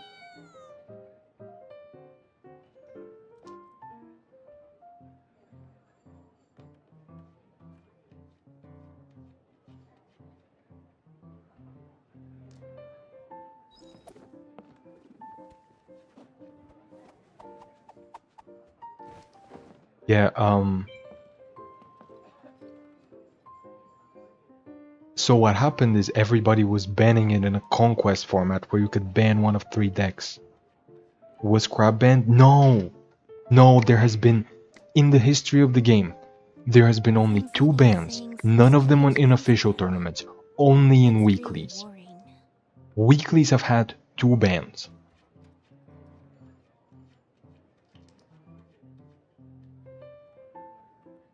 In Prince Cup, in Catsdale Gathering, nothing has ever been banned.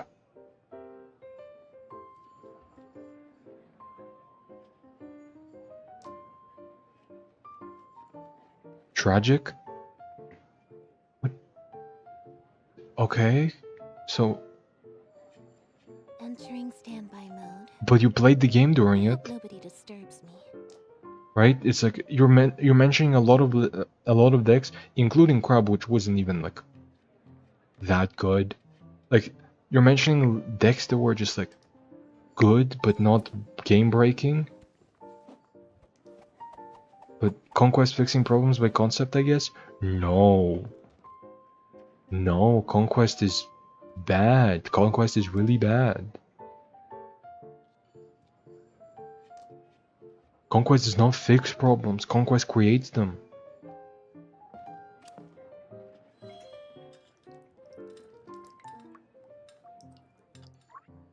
Because then all that happens is both players run Conwhale, both players ban Conwhale. I play Conwhale patch only for the coins. Did you realize that Whale is currently at a higher power than Conwhale was, right? You do realize right now it is at a higher power? Right now it's doing better than it was before?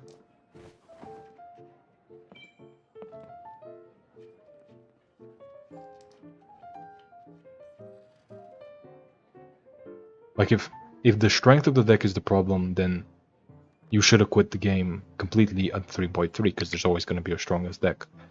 If the play pattern of the deck was the problem, then you should have quit in 3.3 because it plays like every other deck. Really worrying. Conwell was just a good deck. Like, did it deserve nerfs? Yes. But was it tier 1 game breaking? No. It's like, if you're still here, then Conwell wasn't the problem. Because Conwell is around right now. You can play the Consecrated Beast with Whale and it will be better than it was back then. Because we just have better cards.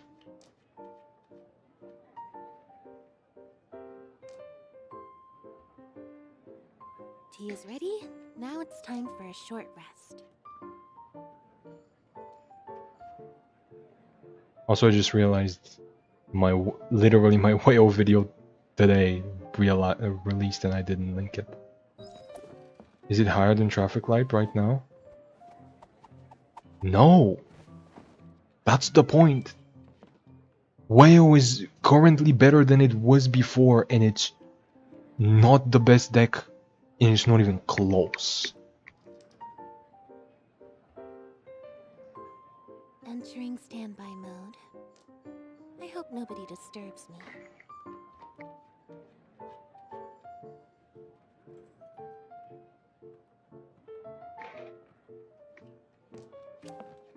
Didn't Conwell have 0% win rate when it wasn't banned in tournaments though? I don't know the exact numbers, but yeah, that's what happens when you have a pretty good deck. People usually target it. But yeah, that's what I mean. It can lose a lot. Yalan really didn't lose back when it was out. It would lose today, but like back when Yalan was released, it really didn't. Like it lost, but like a lot of its losses were to itself.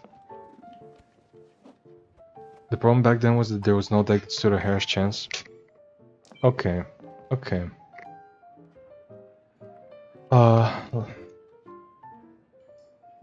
In tournaments, Conwell. Let's look at. Let's look at that patch. What was the majors like in the GITCG server?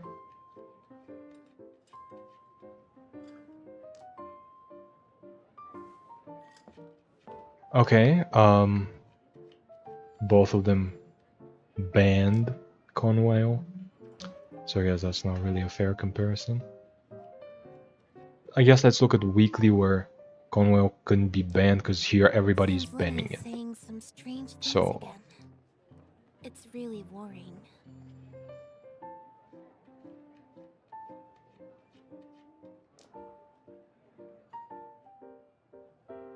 okay, there we go. 4.7. No? Right? 4.7? Yeah, there we go. There was... I don't know how to tell you. In the last chance qualifiers, there was not a single Conwell top.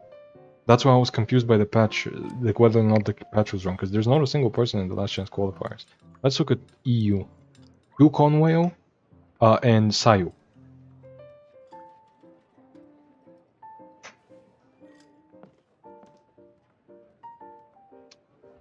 Post-nerf Sayu. Current Sayu.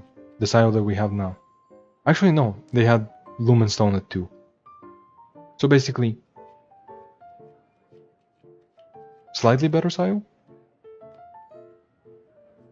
Then the Asia last chance qualifiers were 2 Conwell, and once again Sayu and Asia.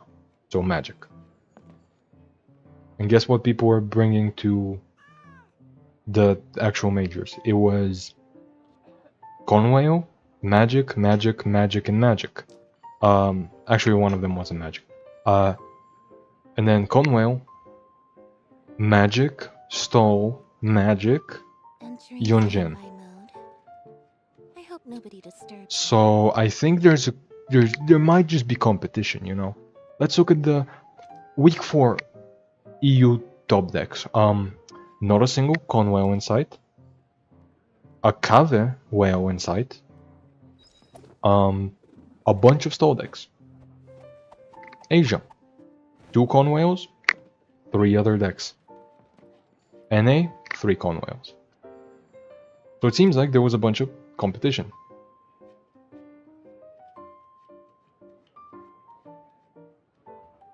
Pre-nerf Magic? No, this is post-nerf Magic. Or we'll post one of the nerfs, pre one of the others. Tea is ready. But it's like, Now it's time for a short rest. yeah, it's Magic. Man, I hated Magic. Then you hate all of this. Okay. Okay, so Magic has been around for 2 years now. Almost 2 years, excuse me. It has been around for a year and a half. And it's still good. Magic is still a competitive deck. Magic is still a deck that pops up in tournaments right now.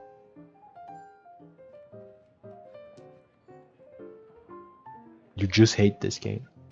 Full Power Magic. Full Power Magic got nerfed. Full Power Magic has not been around since the patch was introduced.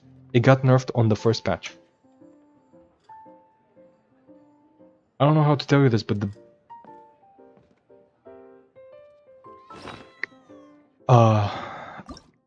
let me...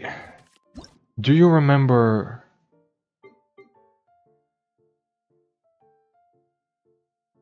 Like... Do you see anything wrong with this picture?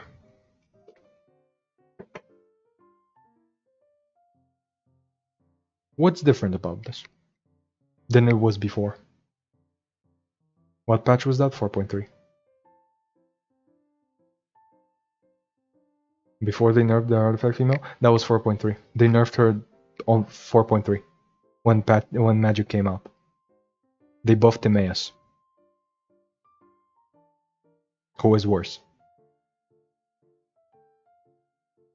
Timaeus replaced her immediately.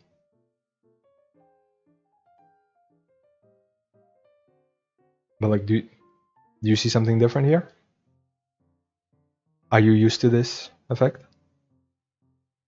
Because our core got nerfed like 4 separate times. Try 6 in the first 3 patches.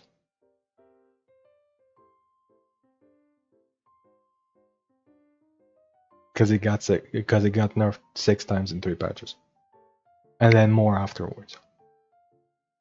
It had to be hotfixed afterwards, after getting nerfed a bunch of times.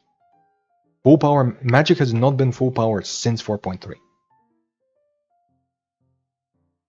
I don't remember what the previous version of this talent looked like. What if I told you it was 0 cost? And what if I told you Thunder Manifestation did not need to skill or to be active to draw a card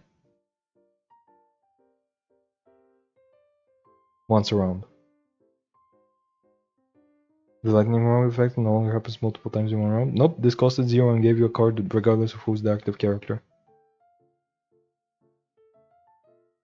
It just read like, when an opponent with lightning rod attached takes damage, you draw 1 card. That's it. That was the effect for 0. Once per round, obviously. That was nerfed as soon as Thunder Manifestation got introduced with Magic, because it was broken in Magic. Like, this is what I mean. It was really good everywhere else as well, but it's like we have not seen full and like Yayoi got nerfed. Where is she? Yayoi got nerfed in 4.3. It used to be 0. I must have missed that patch because I don't remember that at all. It used to be 0, yeah. 3 separate nerfs for Thunderbird? Yep, they were 3 separate nerfs. I was specifically talking about the top. But yeah, this got nerfed in 4.3. Gilded, just in case you don't remember, used to give 2 Omni dice.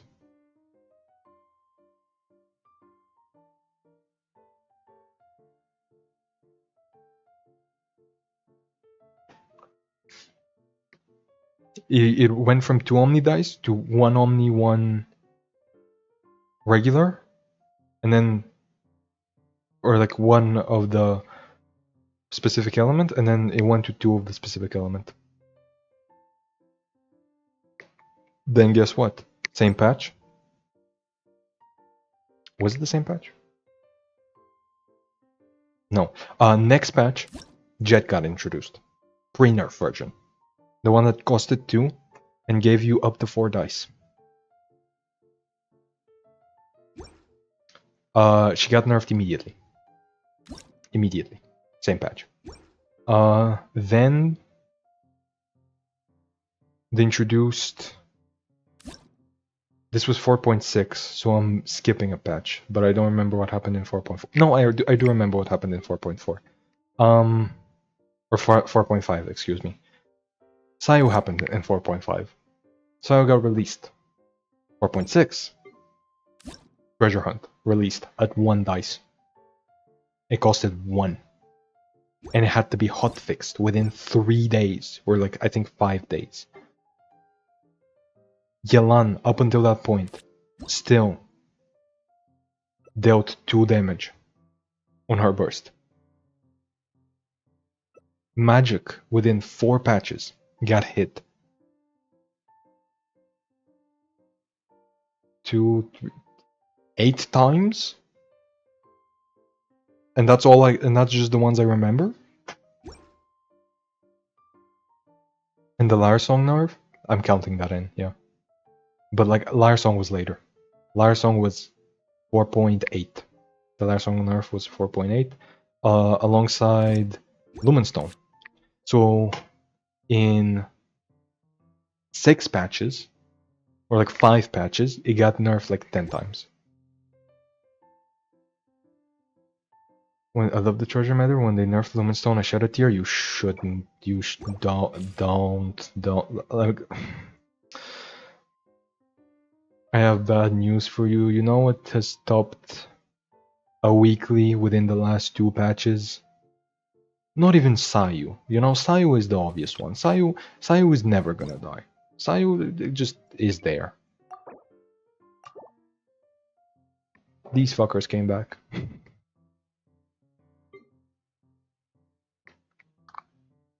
Through all the nerfs. They're here. I don't recommend you play them because this list is so tight that you need to be very, very careful about your plays. But like, this is still a real deck. They managed to like skirt around nerfs and still make it playable. Hello everyone, I'm new. Hello there. Hello. Anyway, build an Itto deck with no maid. That's just stupid.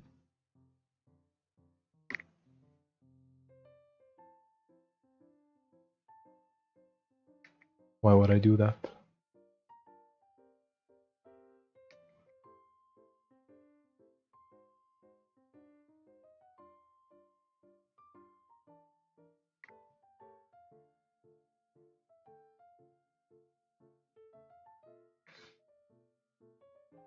One of the biggest strengths of Itto has always been that he has a backup plan. Or in this case, he's the backup plan, but yeah. I have no reason to build an Itto deck without Noel. Because then it would just be an Itto deck, but worse. Like you could, like maybe I could play, like focus on Itto, right? I could play an Itto line instead of a Noel line. But straight up excluding Noel would be making the deck worse. For no reason.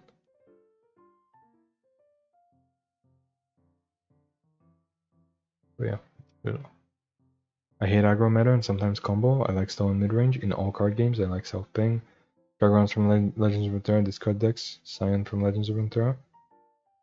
So what you described was two aggro decks.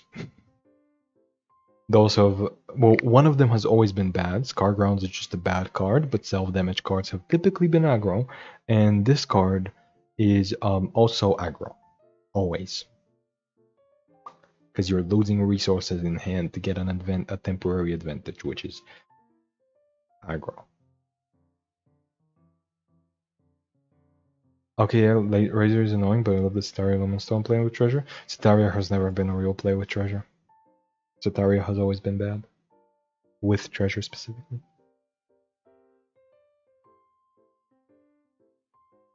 Because if you're running Treasure, you'd rather also run other combo pieces, and if you're running other combo pieces, you'd rather have ways to get to them that are not Cetaria.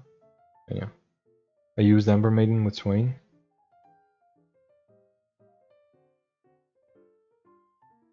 That was an aggro deck, right?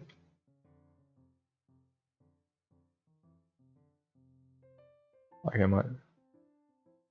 Ember Maiden is like notoriously an aggro card.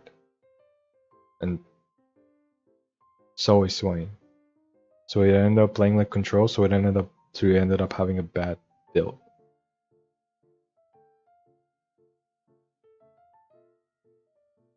You ended up having an aggro deck that doesn't kill fast. That's not control. That's an aggro deck that doesn't kill fast.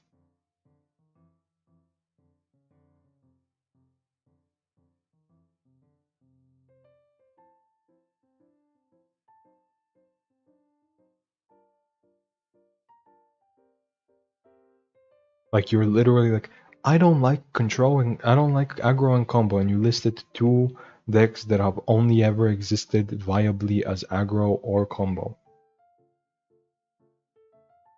And are, yeah, that's it.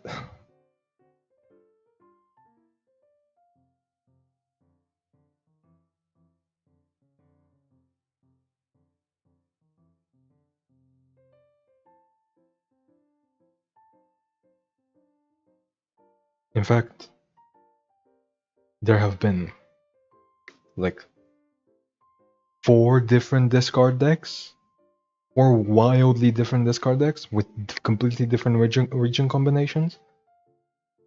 All of them were aggro. Bando City was aggro. Noxus was aggro. Piltover was aggro. And Bilgewater was aggro.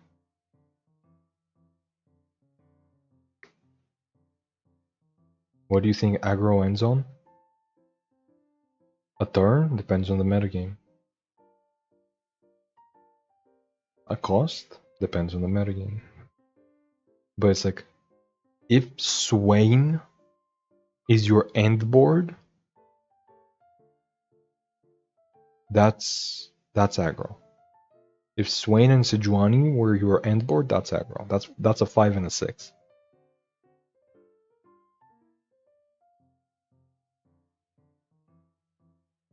And any and funny 4-man was aggro? Yep.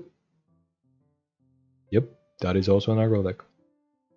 That ended the game typically around 6. You know, their big threat was a 6 cost. Also, you're listing a deck that... You're listing one of the aggro decks that had a control version. Felt more like combo. Just because it has synergy doesn't mean it's combo. Also, you said you hate combo meta. Sometimes. But it's like... Annie and Jin had a viable control deck.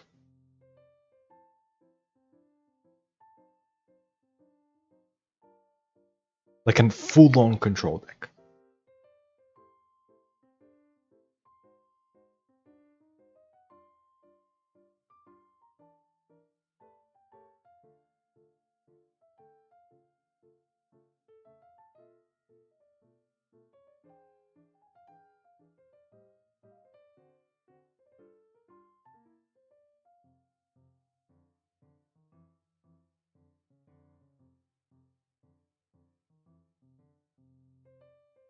I don't know, like, you're just...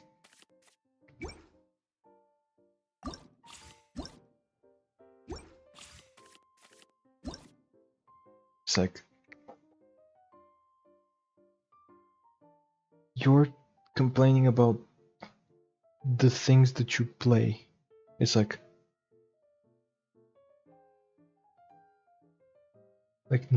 Mutant, you liked it because it summoned on your opponent's turn, played with the banish pile, and negated. But then you hate floodgates, which negate on your opponent's turn. And you hate the elements, which do all of those things. Now you say you hate aggro meta and sometimes combo, but this card has been the oppressive aggro deck on 3 different instances and has been meta in a 4th one. As aggro every single time.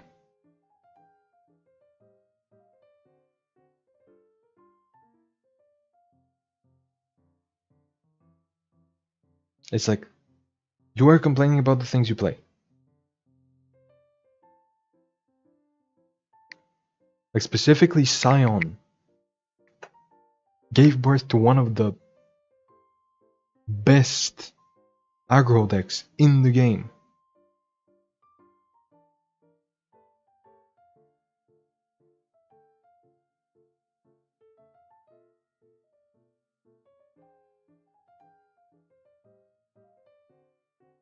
Like, maybe start doing some self-reflection.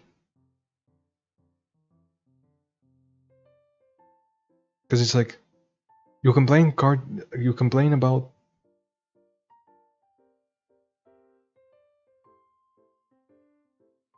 let me put it like this, I'm not putting any more than 2 different 1-cost minions, never 3. Yeah, so it's an aggro deck that doesn't kill fast. That doesn't change what it did. Like, it's a bad aggro deck. That doesn't change the like. Okay, if you have a deck that is typically only good as aggro, and you run a similar list to aggro, but you just up the costs and you play greedier cards, then that is a bad aggro deck.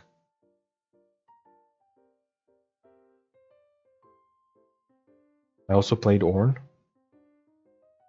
which was also an aggro deck. Well, it was closer to mid-range, but it's like... No, it was mid-range. It was just carving out, right? You played one drop on 1, 2 drop on 2, 3 drop on 3, 4 drop on 4, 5 drop on 5, 6 drop on 6. Well, you didn't have 5, 6, and 7, I believe, but... It's like, you play 1 drop on 1, 2 drop on 2, 3 drop on 3, 4 drop on 4. That's classic mid-range, yeah. That's fair. But it's like maybe you need to start doing some self-reflection, because you say Yu-Gi-Oh players hate themselves, but then you played Yu-Gi-Oh for the same reason most Yu-Gi-Oh players do. Like, most Yu-Gi-Oh players just love a pet deck and hate floodgates, and then you complain about the exact decks that you like to play. It's why I hate aggro. It's so boring. Aggro is the same thing you've been playing, just better.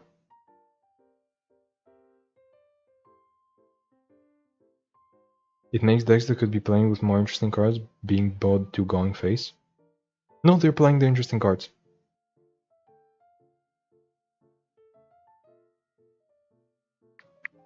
Like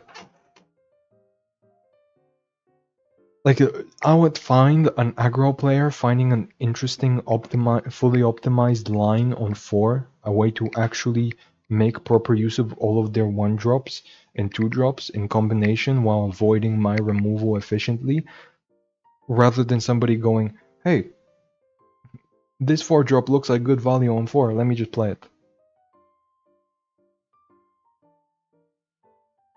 Like, Scar Grounds is exactly that. It's like, okay, the aggro version of the deck combines the most efficient uses of it and use them really interesting ways. The good Scargrounds decks didn't run the Orange Spell or Ember Maiden. They did run Ember Maiden. They very much did run Ember Maiden. And the Orange Spell. The Orange Spell is like one of the best cards in the game, generically.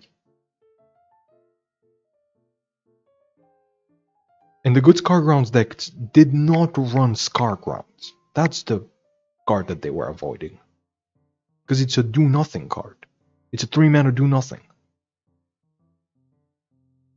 Which is, again, far less interesting than somebody correctly optimizing their lines with a bunch of 1-drops, which gives them more plays. They might be smaller plays on their own, but it gives them more plays. And when all of your stuff has small synergies, they add up into something bigger. So that's why aggro can be very interesting. But playing like, I play Skygrounds on 3, and now everything's a little bit bigger. That's not, yeah. I was running Ember and our spell. Congratulations. So was everybody else. You're skipping over the actual really bad card in your deck, the Scargrounds. It's like, okay, maybe in Eternal people weren't running Ember Maiden and the Orange Spell. But that's because they weren't running this deck at all in Eternal. But in like Standard, those were some of the best cards in the deck. Like, you're skipping over the actual bad card in your deck, which is the Scargrounds.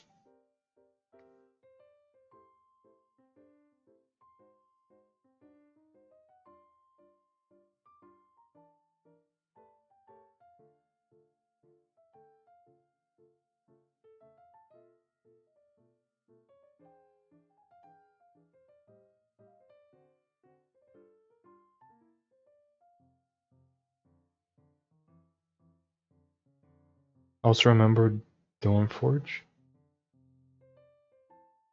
The one that gave you a 0-cost spell every turn or something?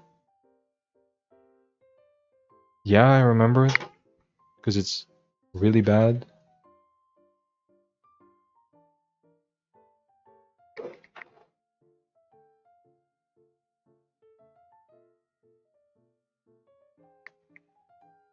Yeah, it costed 3.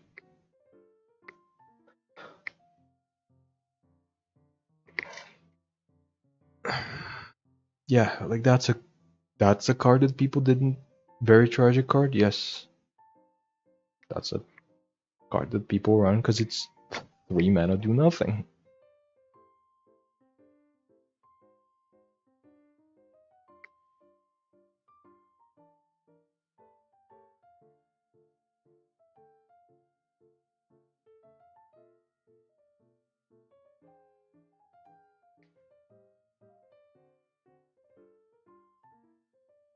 Did they ever touch it?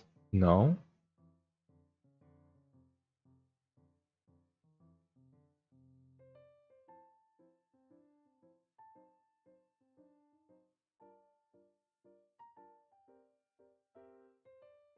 Like buff it at all? No.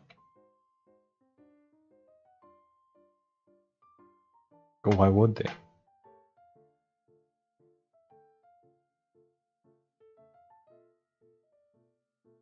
Even at 2, it would still be a bad card. Because on 2 is when you play your jacks. Also, I think it did not reduce the cost of the spell. I mean, was the spell it created 1? There's no way it was 1, right? Oh, it actually costed 1. Holy shit, yeah, it's even worse.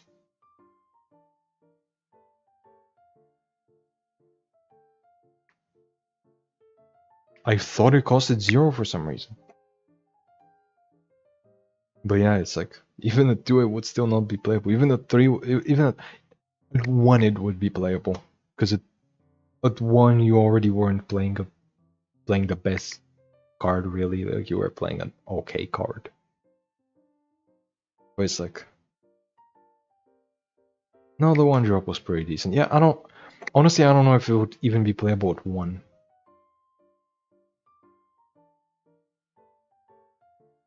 I was asking because you said it was 0. Yeah, I just misremembered because I just refused to believe this card was this bad.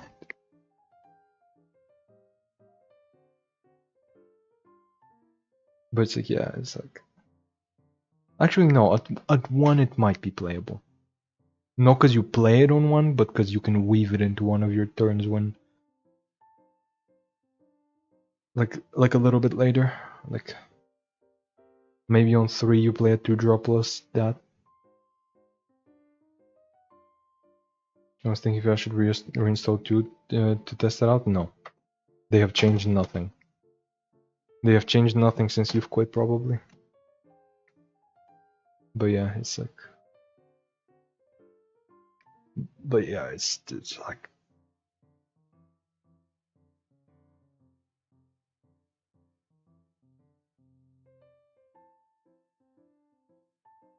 I'm curious if they're still keeping the track of the stats.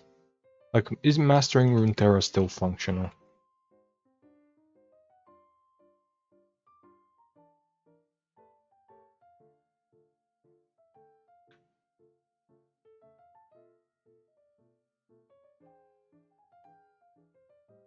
There is. They are still keeping track of the stats. What the fuck is the what? What are people playing? Have they just given up? They just Is this what has happened since? Oh no, no, I get what's happening. Yeah, this was happening before too. Yeah. Okay, but like, yeah, zero cost spell could make some semblance of support. Yeah, zero cost spell would be really good, but it's like,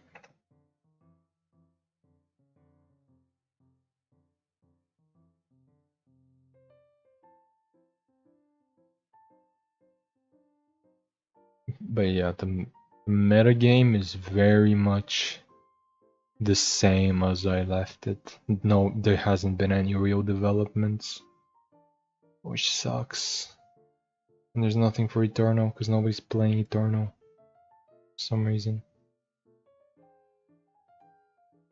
Still paying for the spell, maybe just playing the units make it far better. Yeah. Like that's the problem with you know 3 mana do nothing. You could just play a 3-drop. Same with the borrowing assault card. That's the issue playing 2 mana do nothing. Or 2 dice do nothing. It's only active at 4. It only starts working at 4. And at 4 it's bad. And at 6 it's also bad. Well, at 6 it's more bearable, but at 4 it's bad. Like, that's the issue of just passing on a do nothing when you could be passing on a do something. But yeah. Yeah, but actually nothing? Yeah. Like, actually nothing. Like, that's like, if somebody calls the card whatever mana do nothing, it's actually nothing. Like, it's actually nothing. Yes, I did try to make Orange Forge work. Why? It's +1/+1. You can do that in other means. Through other means. You can have +1/+1s. Plenty of them in Freljord. Just play the dog. Just play Omenhawk, just play the dog. It seems like dog is still the best deck in the metagame. What the fuck is Sucrose doing here?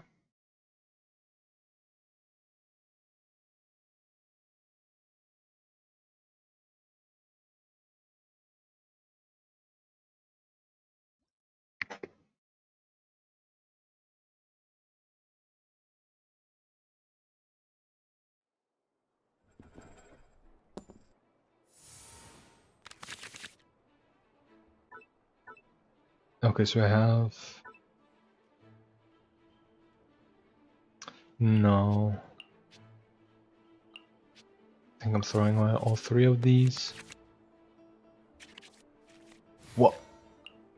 Anytime, any place. I can work with this, actually. Like, genuinely, I can work with this.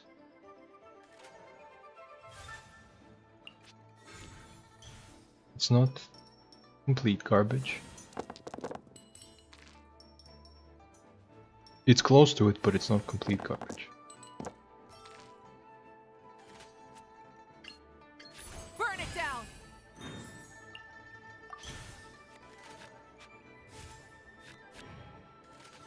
I'm hoping they skill on Xingqiu here. A kilo? What? Oh, normal attack, okay.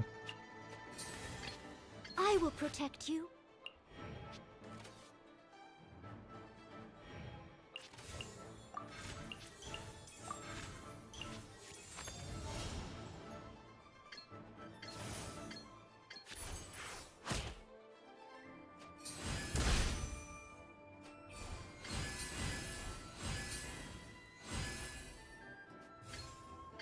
Leave it all to me. Alright, reworked board, forgot about that. They didn't. They didn't rework it.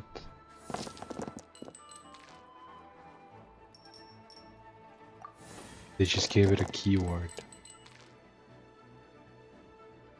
How long are you going to stream for, by the way? I remember you want to play Crab as well. I'm probably not gonna stream for much longer. Because this is what, 8 PM? Yeah, I have like literally 0 games that are YouTube worthy. Like actually 0.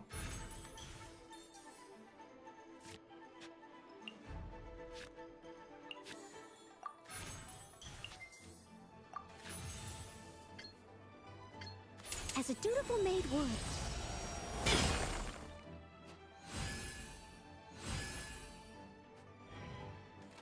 Rain cutter.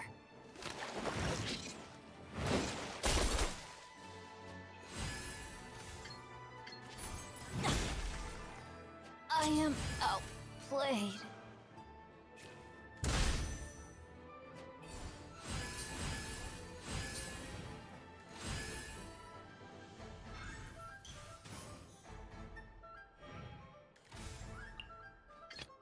Anytime, any place.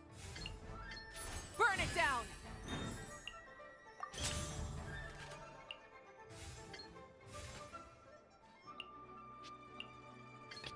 As you wish. Maybe I should have swapped Itto there. To be honest, Legends of Runeterra had made miserable control archetypes. What? They made the most normal control archetypes that have been in any... Like they made MTG decks practically. Because the game is heavily inspired by MTG. Like... Like there's... Vengeance costs 6. I don't know what to tell you, but they made it actually less miserable than Magic did. I am the man! You're either... There's next to no mid-range decks in Legends of Runeterra. What? Since... That... Isn't... That just... dead wrong? Like...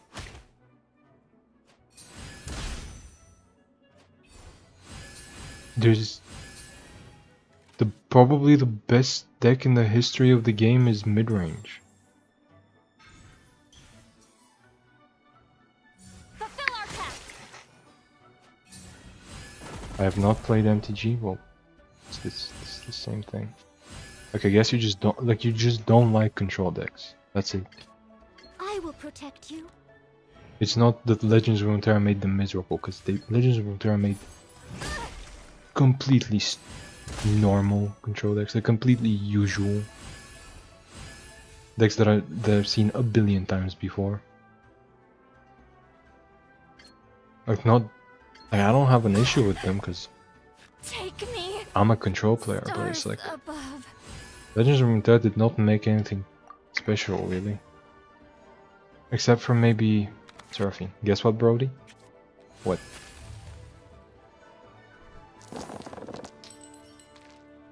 Oh yeah, I cannot be stopped.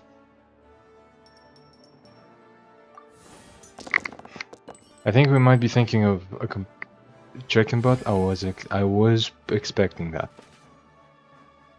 I guess you got me. But it's like, who said I cannot be stopped? Because I think you're not even. I think you're thinking of a completely different card.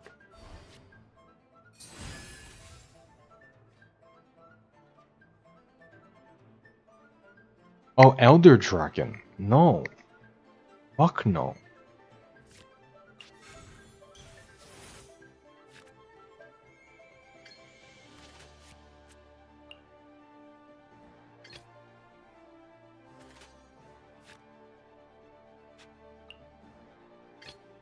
Step aside. Itto's back in town.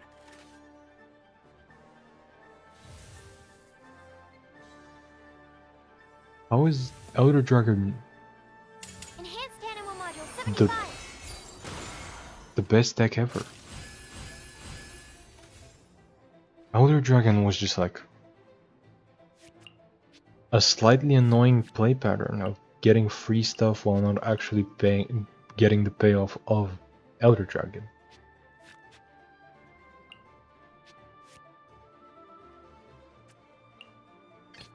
I will protect you.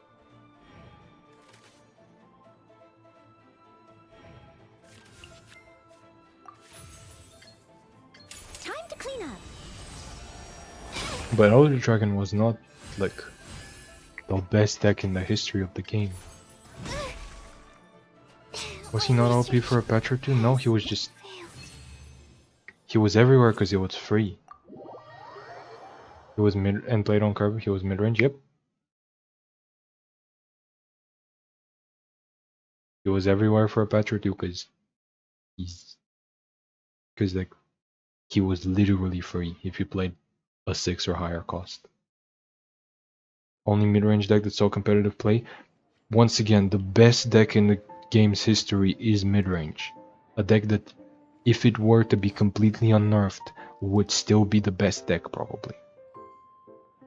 Were you not around during Kaisa?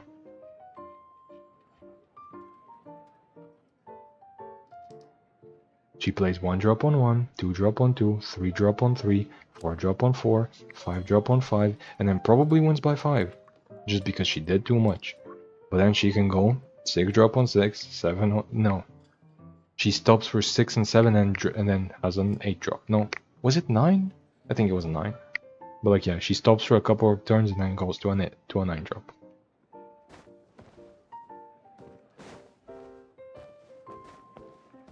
The only reason Kaisa didn't feel like a mid-range deck is because she didn't have to be most of the time. She was built like a mid-range deck and she played like a mid-range deck.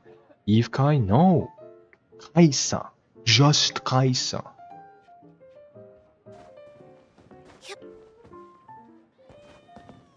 Eve was an active nerf to the deck because you couldn't tutor Kaisa. Like the spell that draws you a champion would draw you Evelyn sometimes, and you don't want that. The best Kaisa deck was not playing Evelyn. It was the Demacia one.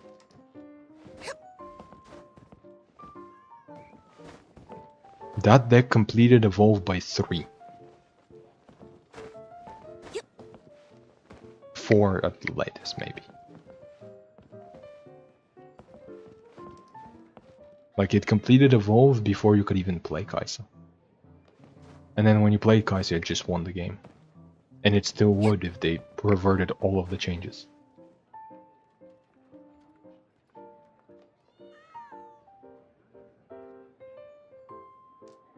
I'll be honest, she had so much going for her, it felt like a combo deck that gets full combo turn 3. There is no combo. A 1-card combo is not a combo. It ran a bunch of good statted minions or good statted followers on curve with keywords that were good at combat, and the payoff that she got was, you know, herself, which is a good statted follower with a bunch of keywords. That is mid-range. She just had more stats than you and more keywords than you. That's it. She just did more. The combo is keyword soup. Soup?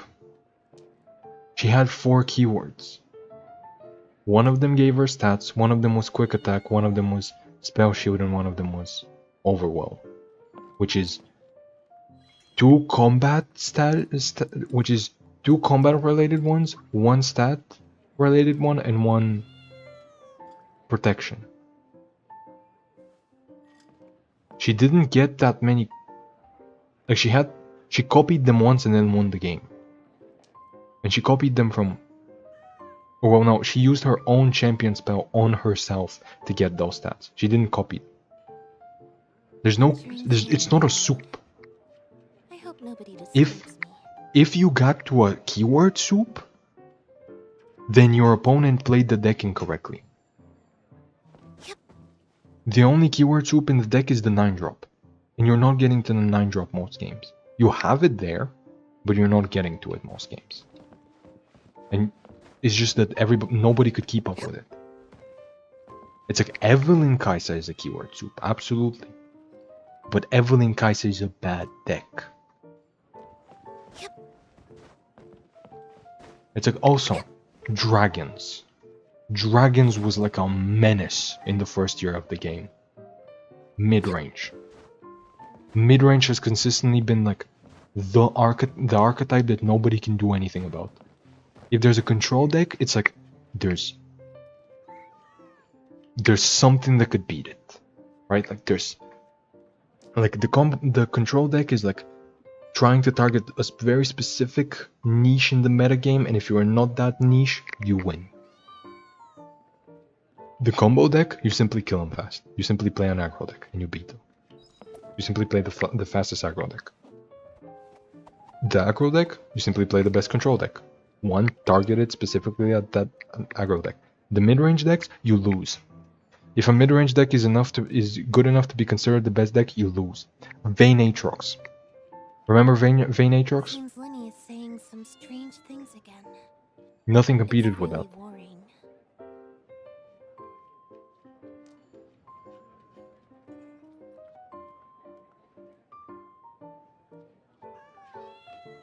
Because like pre-nerf. Post-nerf, yeah. But it's like pre-nerf. It's like if you tried to play a control deck, it's like you had to remove every single one of their cards. Every single one. Tea is ready. And you had to have specifically weapon removal. Or else, even if you removed their follower, they would come back. But yeah. I once tried to make Attach Eve as a meme deck. Attach Eve was a crackpot deck of mine that used hand buffs on attach cards. Then I put the attach units on a husk.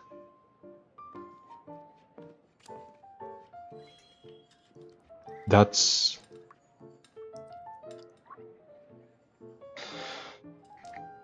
bad Pantheon. And once again, Pantheon also ruined the metagame at one point, and he was a mid-range deck. Pantheon was just good stats on curve, and then you win the game. And then you win the game because you have too many stats. Once again, mid-range has been the most problematic archetype in the history of the game. It's like Ezreal, people complain about a lot, but he's never the problem card. It's like, sometimes there's an aggro deck that goes really fast and kills some stuff, but always has an answer. There might be a combo deck that goes a little too fast, but usually you can compete with it with an aggro deck. When a mid-range deck gets out of control, it is everybody's problem. It's like, if you wanted to deal with Pantheon, you had to play like all of the tech cards specific to Pantheon, all of the removal that dealt specifically with Pantheon, like a billion silences. You had to waste like 4 cards to kill, Stand or like by 3 mode. cards to kill a Pantheon, I hope nobody disturbs and then me. they just attach Yumi to someone else? Like, or they play another Pantheon, you know what I mean? Oh, mid-range, clearly devs just don't like mid-range. No, the devs like too much mid-range. Genuinely. Like, that was the problem. The devs like it too much. The devs kill every control archetype on sight, because people complain about it immediately. Ezreal, not even a good card, kill him. Ezreal pops up again, it's like Ezreal Karma, Karma's the problem, kill Ezreal. Guys ready? Now it's time for a short rest. Ezreal Cannon, Cannon's the problem, kill Ezreal. Seraphine Ezreal, Seraphine's kind of a problem, kill her. Don't nerf her, kill her. Mid-range decks, I guess you've been a little too much, let me increase your mana by 1. That should fix it, and then it doesn't fix it. It's like, they don't even try to balance mid-range. It's like, it's like, with mid-range, it's like, we're gonna touch it up a little bit, and then you guys figure it out. With control decks, it's like, we've heard your complaints, we're gonna kill every single control player. We're gonna go to their house, and we're gonna personally stab them. Combo players, don't worry, we got them covered. The snipers are at the ready. Aggro players, we can't really do anything about them, they're just gonna pop up again. We're gonna leave them alone. Mid-range players, you guys keep going. Like, genuinely, the game was built for mid-range players. That is what most card games are built for. Like,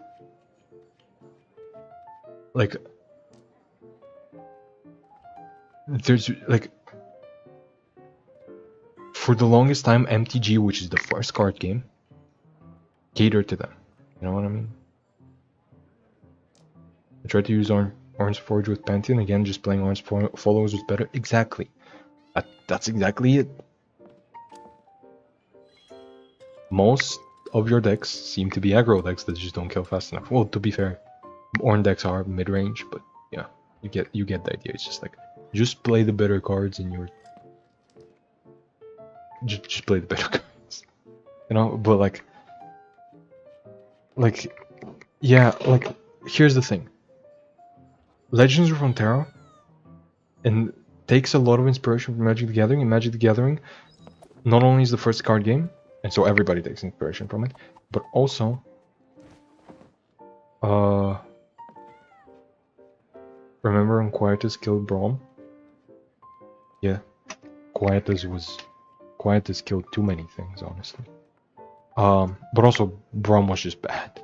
But yeah, like, here's the thing. Entering standby mode. Like, Nobody disturbs me. MTG has always been designing around just like big stats on curve. You know, just like, as they say, the Timmies. They've been designed. The game has been designed for Timmies, and same with Legends of Runeterra. Just like, they keep printing cards that are just like, what if it just had more stats than me? Like, remember how they printed a 3 mana 4/4 with a keyword, and then decided like, actually wait, and then went like, oh wait, we forgot the tag. It's also an elite, by the way. Seems Lenny is saying some strange things again. Like, huh? It's How really does... boring. Excuse me? It's like, Demacia hasn't been good for exactly 1 expansion. Why are we doing this? It's like, I don't know. Have you ever played Duelist? No. Let me check it out.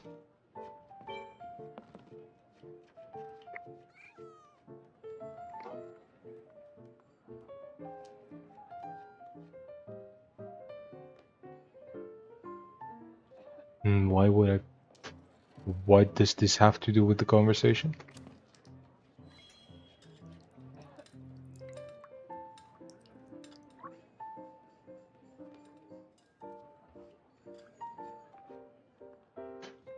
This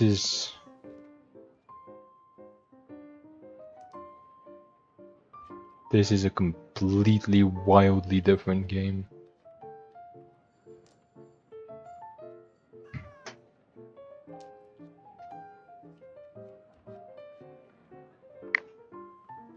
Tea is ready. Now it's time for a short rest. This looks like an...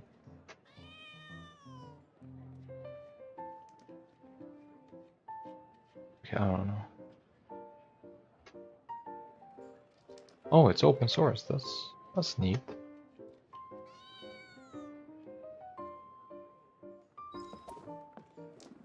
Yeah, I don't... It's a completely different game.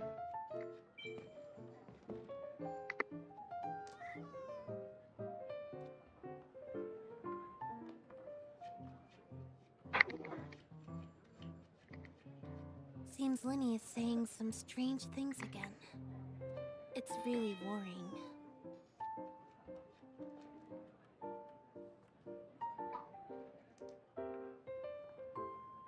I just wanted to know if you would know what I'll be talking about, but I brought it up. There. But yeah.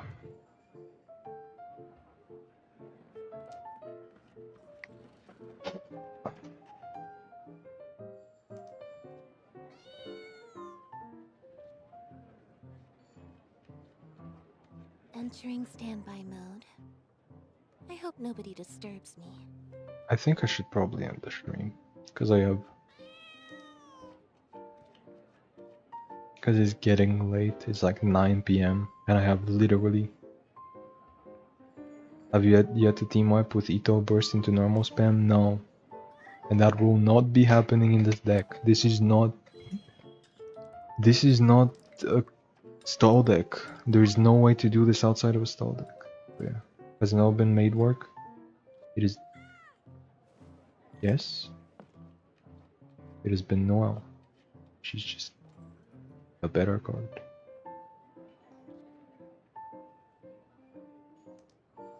But yeah, I think I'm gonna end stream because I literally have 0 video games for a video, and it's getting late.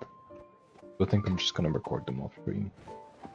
Just focus on recording games for a video.